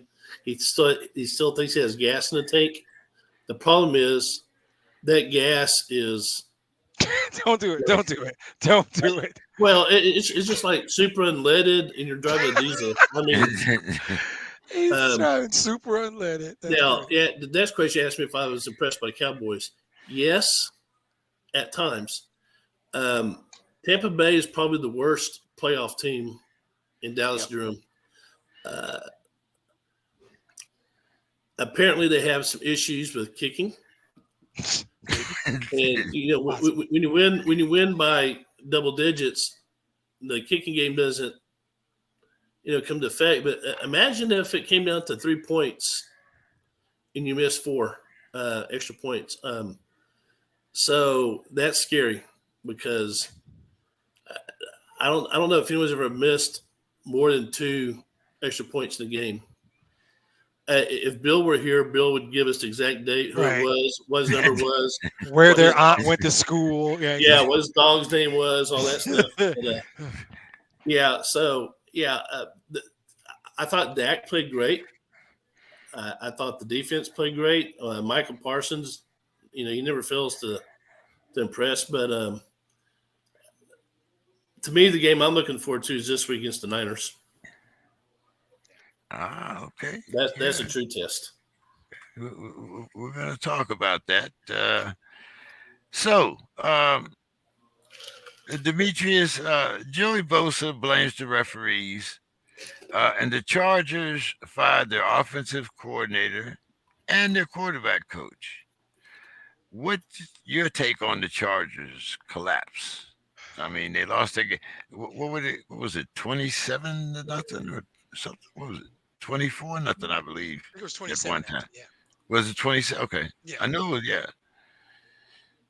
So we are a society of people who generally react harshly, right? We if people could separate like how they feel from their reaction, take some time, let it sink in, they would. But NFL coaches don't have that luxury. So that meeting, and I always talk about every time we hear about something, there was a meeting right before that. There was a meeting, like in business, and in that meeting, Brandon Staley went in and said, "Look, it wasn't me. It wasn't me. It was him." And I know who that him is because that him used to be the OC in Detroit. So I know who he's talking about. And I don't care if Vince Lombardi was your grandfather. That doesn't buy you anything anymore. So Joe Lombardi was once the OC in Detroit, and I didn't like him then. Now, at the end of the day, it takes a lot of people, a lot of bad decisions, and a lot of things to happen to blow a 27-0 lead. There were calls. Bosa, he's not wrong. Because officiating in this league, that's a whole other podcast we got to do, man. The officiating this year has sunk to a frightening low. I could do 10 minutes on the Seattle Rams game that kept the Lions out of the playoffs alone. The officiating, but that's a whole deal. Hire him full-time, training, blah, blah, blah. He's not wrong. But still, you didn't help. Your reaction, your tantrum didn't help. Your coaching calls didn't help. Offensive play calling didn't help. There's a list of reasons you blow a 27-0 lead. It's not one simple thing. Like I said, Bosa's 2 penalties certainly didn't help. But I think the play calling and what Brandon Staley basically said was, my OC called a horrible game up 27-0 because we all know you're up 27-0. You scrap whatever the game plan was. Now, it's not coaching not to lose, but there's a different way you coach. You're calling a different game. And if you don't get that and you can't make that adjustment, this is what happens. It's something this dramatic. There has to be somebody in HR having a meeting in HR. This can't happen and nobody goes to HR. That's just the way this league works. That's the way sports works. The minute it happened, we knew somebody was going to end up in a room with HR. I don't think it's the wrong person. Go take the heat. You're calling the plays, and you should have protected a 27-0 lead. So I'm not surprised by any of it. He's not wrong that the refs did not officiate a good game, but there's a bunch of people that could say that throughout this season. So that's nothing new. He didn't handle it well. He was immature in the way he handled it. Not shocked by the OC. That's how this goes. But now Brandon Staley, guess what? You next. Fire that OC, right? You just put the target on your back now. No more excuses. You don't get to fire another OC next year. That's how it works. So yeah, we talked about his firing last week, whether or not he had this. Yeah, because I really thought his ass was going to be out. But anyway, he's still there. So but Reg, let's get a couple more opinions from you before you get out of here. Start with the Bungles. They were just one play away from elimination. The Bills were held scoreless by the Finns the entire fourth quarter. So do you think that both quarterbacks were trying too hard instead of letting the game come to them? I think there's a key difference when looking at those two teams. And one of the key differences is 3 starting offensive linemen missing on the Bengals. And that's not what was happening with the Bills. Josh Allen is his own worst enemy when it comes to these kinds of things. And I feel sorry for the Bills because there's nothing you can do about that. He's a star player. Like the ball is going to be in his hands in the fourth quarter or throughout the game. And you can't take the ball out of his hands. But herein lies the problem. The ball is going to be in his hands. That's also the problem. Because what's been happening is red zone turnovers and stuff like that you can have against teams that you're better than. But I don't know if you'll survive that as you go down the stretch. I don't know if you're going to be able to keep giving the team the ball a couple more times, whether that's through fumbles or interceptions and stuff like that. Whereas Joe Burrow doesn't tend to have those same issues. He tends to protect the ball a little bit better than that, but he's always running for his life. He's been running for his life since he was in the league. He's been running for his life. He's still running for his life now.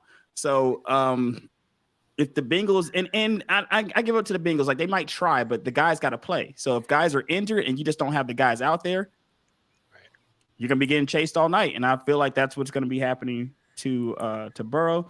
This next game should be interesting because when you watch the Hamlin game, they went up pretty fast on the Bills. It was almost like get ready for an ass whooping, so to speak, because they were going up pretty fast on them. But there's a whole game that still need to be played there.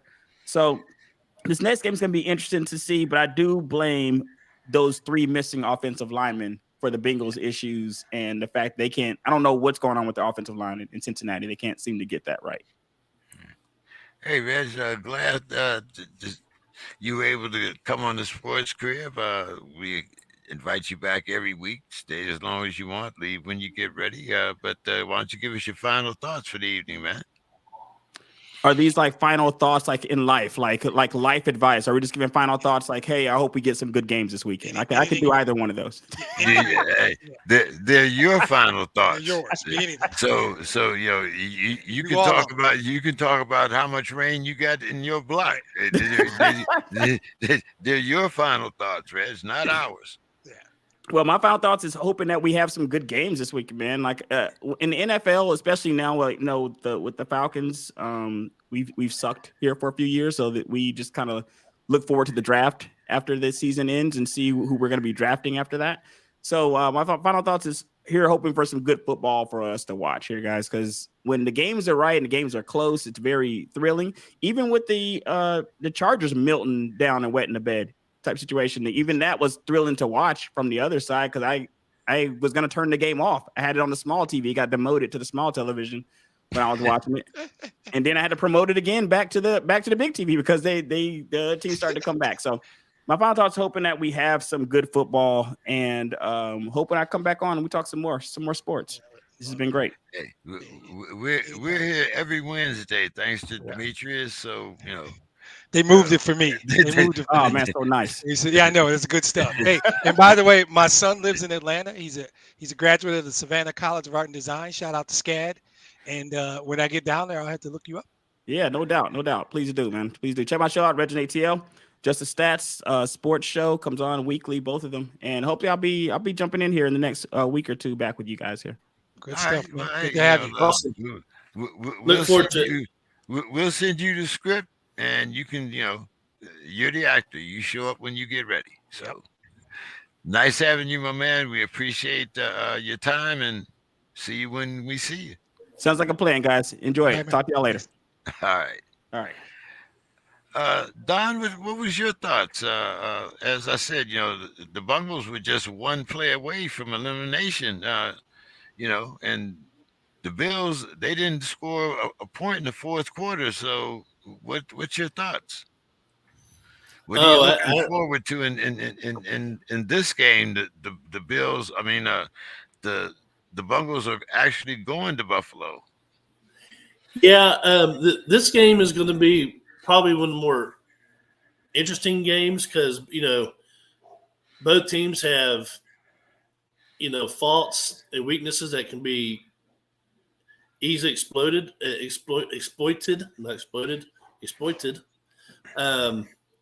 But because it's in Buffalo, and I think Buffalo is a better team, they should win. So I'm gonna give. Well, we're gonna get your predictions later, so don't okay. Well, with that said, I think it'll be a very interesting game, just because both teams are, like I said, they have their issues, and it'll be like a chess match, to see which coordinators can exploit whichever deficit they're looking at. Yeah, Demetrius, when you look at the amount of interceptions that Josh Allen has thrown in these last, actually starting the last 2 games of the season, what's your thoughts? Are these guys trying too hard to win the game? Should they let the game come to them? I mean, both of them have pretty potent wide receiving cores. Yeah. I think the issues that Buffalo had last week are more correctable than the issues the Bengals had. And so I think as they play, the offensive line issues that Reg mentioned are legitimate, and they haven't been cleaned up. I think Josh can go look at film, and I think Josh probably has looked at film. And I don't know how much emotion's going to be in this because of Hamlin. I don't really know how that works. Are we far enough past that? And he's good. He's at the facility every day. Is that even an issue for them anymore? My guess is he's going to be on the field. He's going to walk out with them. They're going to do something. How do you manage all that emotion? But I think there's a degree of that will probably benefit the Bills, specifically as it relates to the quarterbacks. Because your question was, are the quarterbacks trying too hard?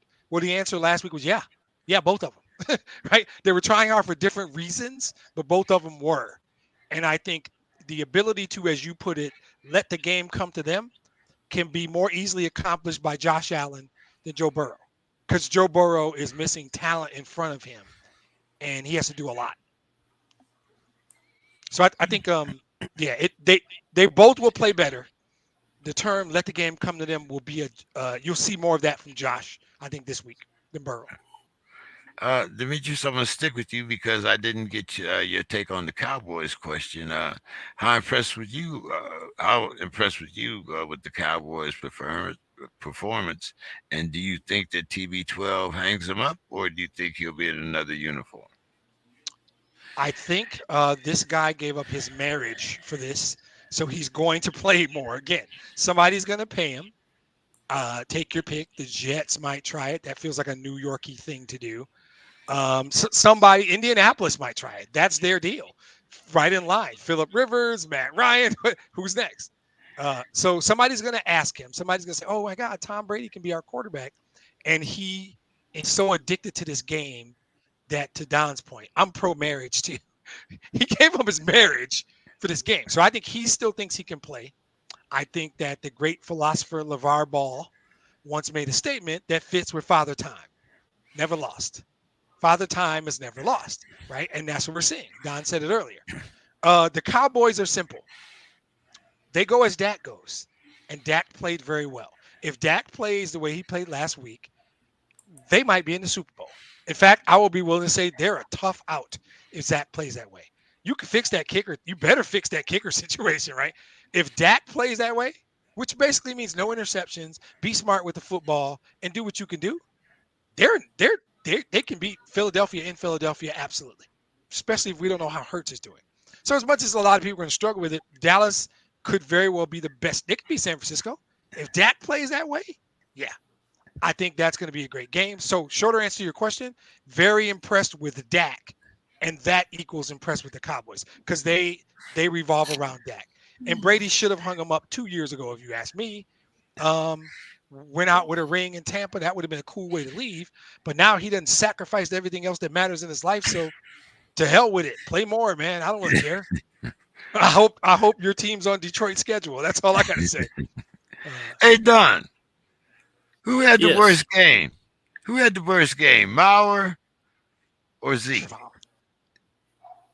Nobody had a worse game than the kicker. I'll answer that for Don. That kicker, that's the worst game ever, is it? Yeah, I mean, didn't Zeke have 2 carries inside the 5? So what? The kicker was still worse. The kicker does not make Zeke money.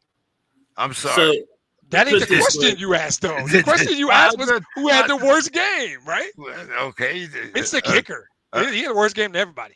If you're comparing to the position, it'd be like a wide receiver wide open the end zone, dropping a pass 4 times. Right. It'd be like a running back on the 2-yard line fumbling 4 times. Right. 4 carries, 4 fumbles. That's what it would be like. It's I don't know. That's just weird. I don't know. Yeah. The thing is, Maurer is usually very dependable. He might not be a dependable field goal kicker, but he's. I mean, if you look at his record through the years as far as extra points, at one point I think he had kicked a few in a row. I mean, Not, I mean, he's a pro kicker. Not that you shouldn't expect it, but also he's a pro kicker. You shouldn't expect him to miss 4 extra points. Right. you know. Yeah, so But like in basketball, it'd be like missing 4 layups. Right. Who does Exactly. That's what it is. 4 layups. okay. Probably has happened, but if that's all you're supposed to do, the biggest thing is always being is like, as a kicker, you have one job. One job. I'm not asking you to pull and make a block to kick somebody out on a counter. I'm not asking you to stand out on an island and cover Justin Jefferson. You got one gig, bro. You got one job. That's it. You can't be that bad, but well, we'll see. We'll see, right? Because they're keeping him as their kicker against the 49ers. Let's talk about the 49ers here for a minute, because Purdy had a pretty good game. He completed 18 of 30 passes. He had 300 plus yards passing, and threw 3 TDs. McCaffrey and Debo both went over 100 yards in their respective positions. Do you guys think that the 49ers are the most complete team left in the playoffs? Either one can take it first. I'll take it first. If Dak Prescott plays like he played last week, no. Right. And that's the thing. Micah Parsons is a game changer on the defense side of the ball. And when Dak plays the way Dak played Monday, that's going to be a great game. Dallas, we'll know in a few days. It's probably my answer. I want to say yes, because I don't know that Dak's going to do that every week. So I want to say yes. San Francisco doesn't have a lot of holes. Their quarterback is playing within the system, but I don't know if that guy's been introduced to Micah Parsons yet. So I think you can, their defense is what it is. We know that. That's a great question. Honestly, I'm going to back off this and let Don handle it. It's a great question. I'm not answering. Great question, Mr. King. Give you credit. No answer for me. I don't know. What do you think, Don? It's as Demetrius said, Dak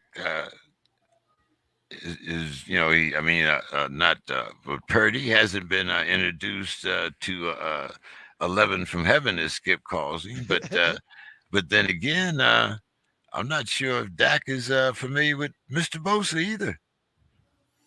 Yeah, so I think both teams are pretty much evenly matched in a lot of ways. I think they match up well. I think it's come down to one of two things: which coaching staff is better. So I think Kyle Shanahan. So Jerry's going to actually come down to the field this time, because Dallas doesn't have a coach. He probably will, but okay, all right. But I think Shanahan is a little bit more innovative with what he has than Dallas. But and I love Brock Purdy. I've been singing his praises since in college. I said this kid is unbelievable. But he is a rookie. It's his first huge playoff game. I don't know if the pressure will be enough, but I just think they both match up well. But I think it's going to come down to which coaching staff can, best apply their skill talent versus the other team. Who do you have the most confidence in?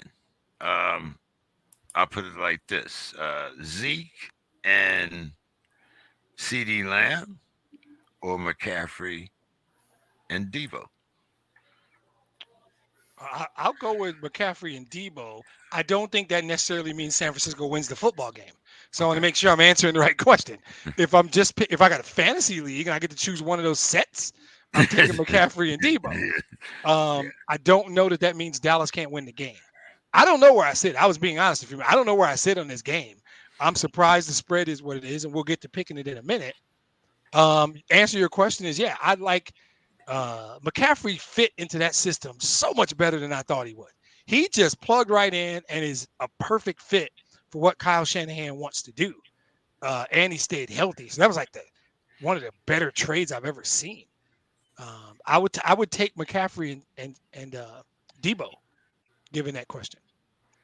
We know what Don's going to say, so we can just move on. Don? Don't let me down. Don't let me down, Don. Yeah, so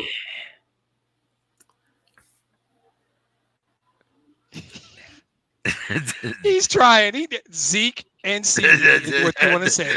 We both know it. We've known you for a while now. Here's the thing is, you bring up Zeke. I don't think Zeke's even the best running back on the Cowboys. So. Exactly. But again, that was going to be my next question. Pollard and Lamb would have been a better question.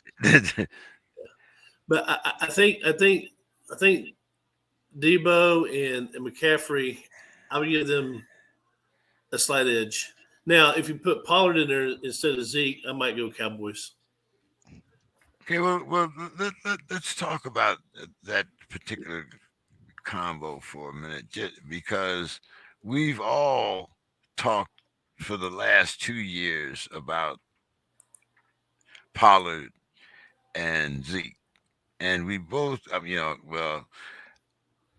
think that I've written enough about how Pollard takes you to the goal line and Zeke gets the touchdown. And I still think it's kind of that way, especially after watching last week's game. Do you think that Zeke has lost even more of a step than what we thought, and that Pollard should be a 3-down back, Don?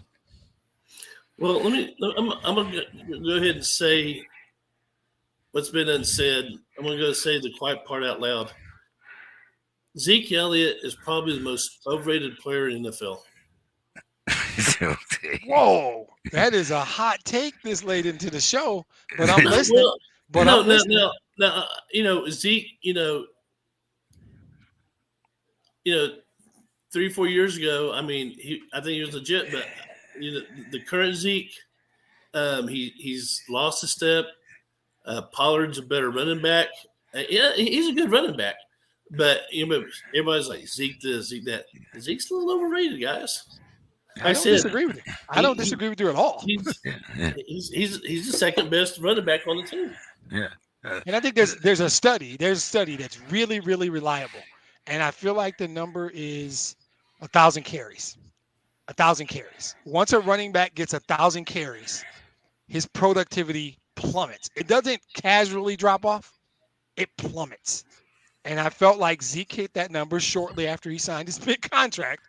And that's what it coincided with. And Dallas is just trying to adjust, knowing that he is what he is. And Pollard allows them to platoon. It's crazy that you pay your second best running back what they're paying Zeke. Like another gratuitous mention of the Lions. The Lions have the same thing in DeAndre Swift and Jamal Williams. DeAndre Swift does the catching out of the backfield, all the flashy stuff, big runs. But if you've got the ball at the 3-yard line and it's 3rd and goal, Jamal Williams is coming into the game. You're giving the ball. Right. You're giving about 30. Now, the difference is Jamal Williams made $3 million last year. I think Zeke made a lot more than that. So I think he paid that in taxes. Right. All right, guys. Let's get down to our predictions. The Jags plus 8.5 at the Chiefs. Don? Okay, so the midnight. Exactly. Cinderella. Get your ass home. Exactly. So, the Chiefs are going to lay waste to the Jags. And hey, hats off to Jags. They overachieved. They overcame 4 interceptions from Trev Lawrence. And Trev Lawrence is one of my favorite players. He's a good church boy, but the clock will sound at midnight. Yeah, I couldn't have put it better myself. I actually was going to use the I was really going to say it's Cinderella time. I got nothing more to add. It's perfect. I'll take the Chiefs. I'll lay the points. Okay, that's easy. The Giants plus 7.5 at the Eagles. This one isn't quite the other one. I still think the Eagles are the better team. There is the unknown of where is Jalen Hurts on the health scale, and that is literally everything. If you're telling me he's 50%, I take the points. Telling me he's 80%, I debate it. If you're telling me he's 100, I lay the points. Look, the Lions beat the Giants in New York, and it wasn't really that difficult. I'm taking the Eagles. I'm laying the points because I think they're going to have a relatively healthy Jalen Hurts. And for whatever he's not, they're going to work around it. And the Giants are a good team. They're a good team. They're a team that should make it to the divisional round of the playoffs. That's what they got, a fraudulent Vikings team in the wild card round that half the teams in the league could have beat. So I'm not jumping up and down about their wild card win because they played frauds. I think the Eagles are legit on both sides of the ball and in special teams. So I take the Eagles. Don, who you got? I'm never going to bet against Jalen Hurts. If he plays, you got to go Eagles. I'm not going to bet against that dude. Don, the Bungles plus 5.5 at the Bills. Bills. I think that's going to be a great game to watch. But the fact that it's in Buffalo, I'm going to give a slight edge to the Bills. Yeah, I think I would agree. I think we talked about this a little earlier. I think there is an emotional piece that I can't quantify yet, what that's going to be like. Because like I said, I got a feeling DeMar is going to walk out on the field with them or something, and it's going to be bananas. But I think it was Don earlier somebody talked about earlier, you can make certain kinds of mistakes when you're playing a certain team. But then when you get into the playoffs and you're playing really good teams, those mistakes will bite you in the ass. You can't do it. And so I think the issues with their offensive line, and I like Joe Burrow. The short version is I think Buffalo's the better team and the game's in Buffalo. That's the really short version. So I actually do lay the 5. I think it's a touchdown game, 6-point touchdown game. That's about right. But I would take the Bills at home. It might come down to special teams. I mean, that's how tight it is. Right. If it comes down to special teams, I'd have to give the Bills the edge. Yeah, right. Exactly. But and you guys know I'm throwing up in my mouth here, but I'm taking. Yeah, you're not gonna. Yo, you're not. Yes, I am. I'm this taking is the Bungles. I'm because are we still recording? Is this thing on? Yes. Hey, because I have no faith in Josh Allen, and I played Josh Allen in my fantasy league all year. I had Josh Allen and Joe Burrow was my backup, and Justin Herbert was my third quarterback. What kind of league you're in where you had all 3 of them, man? Yeah, nice. it was a Yahoo paid league, believe it or not. Nice. So you're taking Cincinnati to cover or to win the game? I'm taking Cincinnati to cover.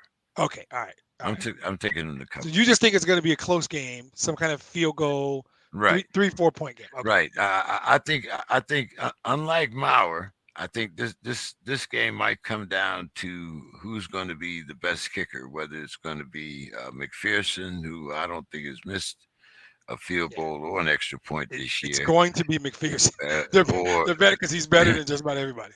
Yeah, but the Bills have a good kicker. I mean, he's steady, So but I think I don't think that they'll cover. Now this next game, Don, the Cowboys are getting 3.5, paying at the 49ers. Don. Well, I think, like I said, it's going to come down to the better coaching staff. I think, I'm going for the Cowboys. My heart says Cowboys. My brain says take Frisco. Wait, who are we going? The brain or the heart? Oh, the brain. The brain controls the heart. Oh, wow. My heart controls my brain. Okay. So he's taking the Cowboys. Controls my brain. No, I think he took the Niners. He said his heart. Cowboys. He said his heart said Cowboys, but his brain said Niners, and the brain controls the heart. So you're taking the 49ers, Don? I am. Okay. Oh, wow. Okay. All right. So, my heart controls my brain for that. I'm taking the Lions. No, I'm just kidding. Don makes a great point. Everything he's saying is right and makes sense. The thing is, the spread I see is 3.5. So I just think it's going to be a close game. I think somebody's going to win this game with a last-second field goal. So for this exercise, I'm taking Dallas in the 3.5, right? For this exercise, I am with Don in that I think the 49ers edge out a win. I think so. But I don't think Dallas is going to run and hide. I think Dallas will lead this game in the fourth quarter. I think this game will be decided on the last play of the game. That's how bold I'm going. This game gets it may a missed field goal or made field goal or some interception. It'll be decided on within the last minute. Well, I'm going to make an even bolder prediction than you, Demetrius, because I think the 49ers lead it from start to finish. Wow. Okay. And I if it was me, I would take the 49ers if it was the same spread as the Jags over the Chiefs. No, you would not. You would not give Dallas 8.5 points. Really? I would playing the 49ers in San Francisco, I would give them the same as I would give the Jags against the Chiefs. And plus, Dallas got a track record, man. I mean, that's legitimate, but I just watched Dak Prescott. I just watched Dak 2 nights ago. If you get the Dak you got 2 nights ago, there's no chance they win by 9 points. And I think 3.5 is a lot. Well, I'm going by the Purdy that I saw last week, and I think that he'll outperform Dak Prescott. I think that under pressure bust pipes. All right. And I think Dak Prescott's middle name is Pipe. So, all right, that's good. That's good. This will be interesting. I can't wait to see how that goes. I think that's the best game of the weekend, by the way. Yes. I concur. I certainly do. Damn, guys, I don't even know how to end the show. This time. We might set a record, man. I'm telling you. So, well, Don, can you catch us up on what's happening at your school? I know you were the strength and conditioning coach of the cheerleaders. How did that turn out? Still going. Nice. I meet with them after school on Tuesdays and Thursdays, and they got competitions coming up. And so I think they got one next Saturday at UTSA. I might go watch it. I'm not sure. Depends on what I'm doing. But, I mean, it's working out. Yeah, I love it. You notice an improvement? Of course. He's a fantastic coach, of course. Teaching and coaching to me is a calling, man. That's impressive. Yeah. So let me tell you where you see it. So when they do their stunts, when they throw the girl up and she does a somersault in the air, I don't know what it's called, but hell, when they throw it up, when the girl gets more air under her, it looks better. That's what the judge is looking for. Right. And we've probably added 3-4 inches of air time. So that's a good thing. That's awesome. Yeah. Oh, okay. And what's the upcoming season look like? Are you guys getting ready to start getting ready for spring training? Are the coaches getting together? What's so in Texas, you're given a choice. You can either do 2 weeks of spring training, or you can report 2 weeks earlier in the fall, in the summer, in the fall. Yeah. So I think Coach Bruce wants to go ahead and do spring training because we got some young kids. He wants to get to see what he has. So I think we'll probably do spring training. Nice. And are you looking for improvement on your record? You got yeah. Turning guys back or what? We should do much better than we did last year. We've got some kids who've moved in. Our school district in Texas, it's considered 5A, which is the second highest classification. We got 6A through 1A. Well, we also have 6 men, but that's a whole different story. But my district has 2 5A schools. Well, when they do the redistricting next year, we'll be 6A because they're building apartments and everything. My school's kind of located out in the country, and ever since they built it, businesses kind of follow schools, and Yep. So they got like 3 apartment units going up, complexes. They got subdivisions, so we're growing. That's awesome. So what's been happening with you, Demetrius? The podcast, the season. Yep. Have you, slowed things down? Are you guys getting ready for the draft? What's going on with Cornbread and Kool-Aid? Yeah, Cornbread and Kool-Aid is picking back up. We had to take a break. Life interrupted. Jumped in, which happens, and we're fighting through that. So now we're back in. Did a nice end of the year all about Jared Goff because I'm on board with our quarterback. I'm doing one this week about our owner. I'm taking this unpopular stance of positivity about our owner. I'm actually gonna do my final thoughts on her. So I'll talk a little bit about her in a minute. And then we're gonna start getting ready for just off-season stuff. Talk about the free agency. Talk about our cap situation. March, I drop in a couple of Michigan State basketball podcasts, exclusively March Madness type stuff. April, I consider some baseball until the Tigers are out of it by mid-April. So I'll probably do something around Tiger baseball, and we'll see where the Pistons are. And then it just falls into the cadence. There's free agency, there's combine podcast, there's a pre-draft, there's a post-draft, there's a mini camp. I'll do some all the free agency stuff. So there's 2 or 3 free agent ones. So the NFL is a year-long deal, right? So my podcast can work in that way. In the season, it's mostly right after the game. It's a Sunday night podcast, and occasionally I'll drop something in Wednesday. But off season, it's something breaks, right? So there's, like I said, 3 free agency ones probably. There's going to be a combine. There's going to be at least 2 drafts. There's a mini camp. We find a way to get them in, and every now and then, just because I'm bored, I'll sprinkle in some Michigan State, Tigers, or Pistons. But we're Lions. My podcast is kind of small in scope. But we're about to run the North, so that it should get bigger and better because we're taking over the North. Okay, Don, your final thoughts for tonight, my man. So final thoughts. We'll talk a little bit about NCAA basketball, UT. So as you know, Chris Beard, the UT basketball coach this year, was fired. He got to a ruckus with his wife, and he choked her, and they called the police. And a few days later, she said, no, he really didn't choke me, but it's too late. He's out there. He got fired.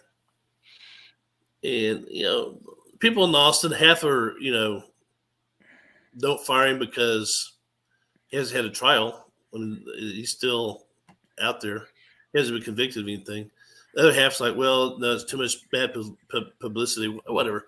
So in the meantime, Texas is looking for a new basketball coach, and they have a guy named Ron Terry, who has been a long-time assistant. He's good friends with Chris Beard. He has had head coaching jobs before. He was the head coach at UTEP. And he's doing a great job. And so my final thoughts is I hope Texas continues to have success on the court. They won 3 games like by a total of like 5 points. I mean, it's real tight. They lost last night on the road to Iowa State, but I think Texas will be in the tournament. I think they'll probably get at least to Sweet 16, and I hope Coach Terry gets the job in the long run. Nice. He's a class. The kids love him. He's a class individual. So go, Coach Terry. So let me get that again, Don. Texas Sweet 16. I think so. Yeah, I think they got a shot at that. Okay, all right. And yes, we do record everything,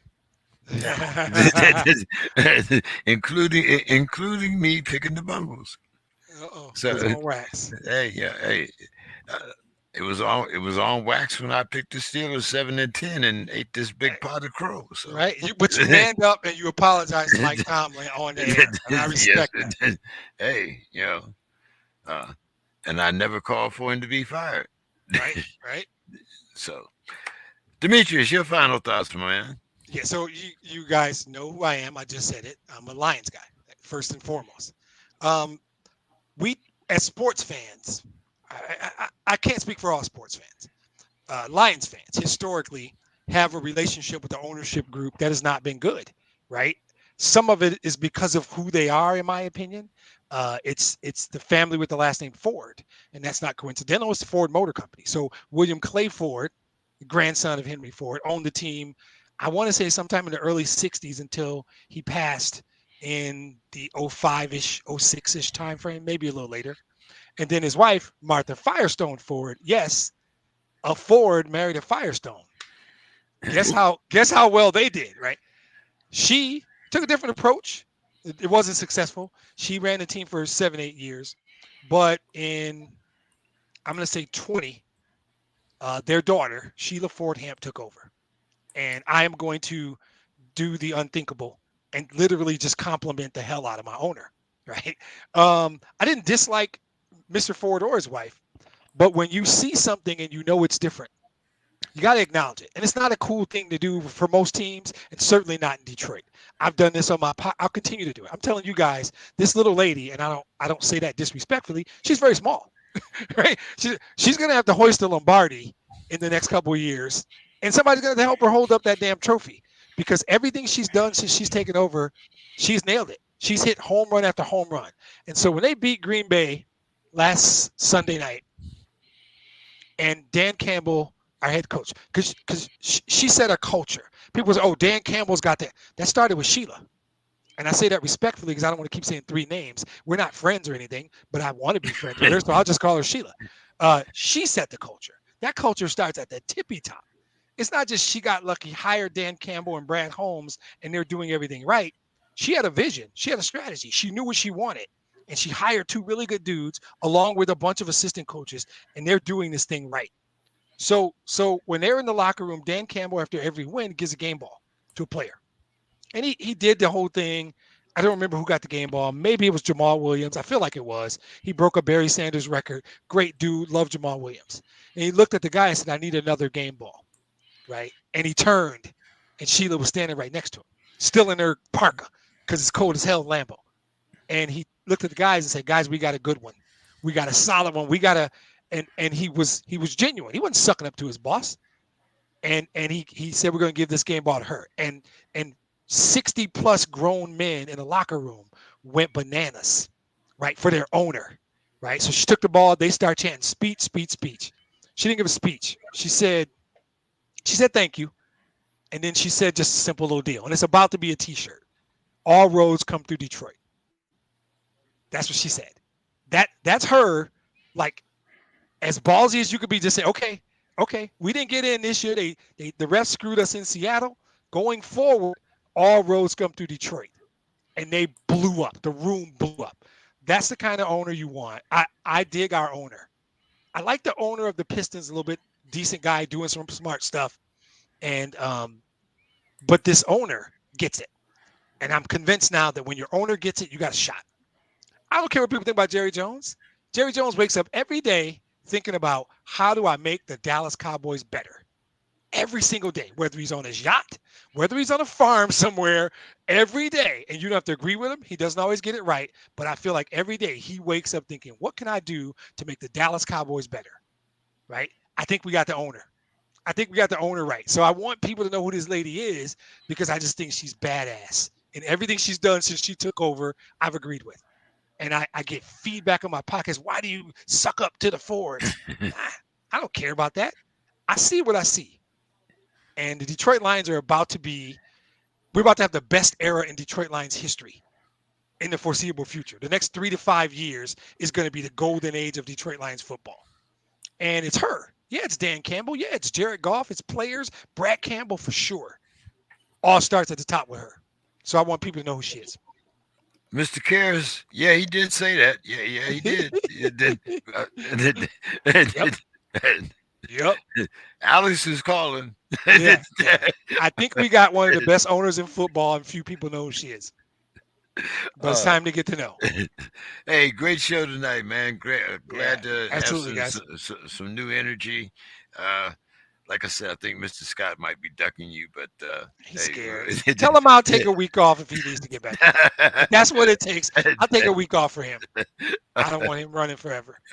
Hey, we just got you back on Wednesday, so hey, it is what it is. Hey, put it But this you way, got- I'll go back to a Thursday if that's what it takes to get Mr. Scott. We can do a one-off Thursday show if that's what it takes to get his ass back on. Hey, you guys have a great night, man. It's always All right, good fellas. talking with You everybody. too. Yeah, have See a you good one. next week. All right. All right. Great show. Great to have Reggie in from the ATL. Looking forward to having him back many more times. Hope we can get Mike and Bill back next week. But in the meantime, hope you had fun here on the Sports Crib. Have a great night. We'll see you next week.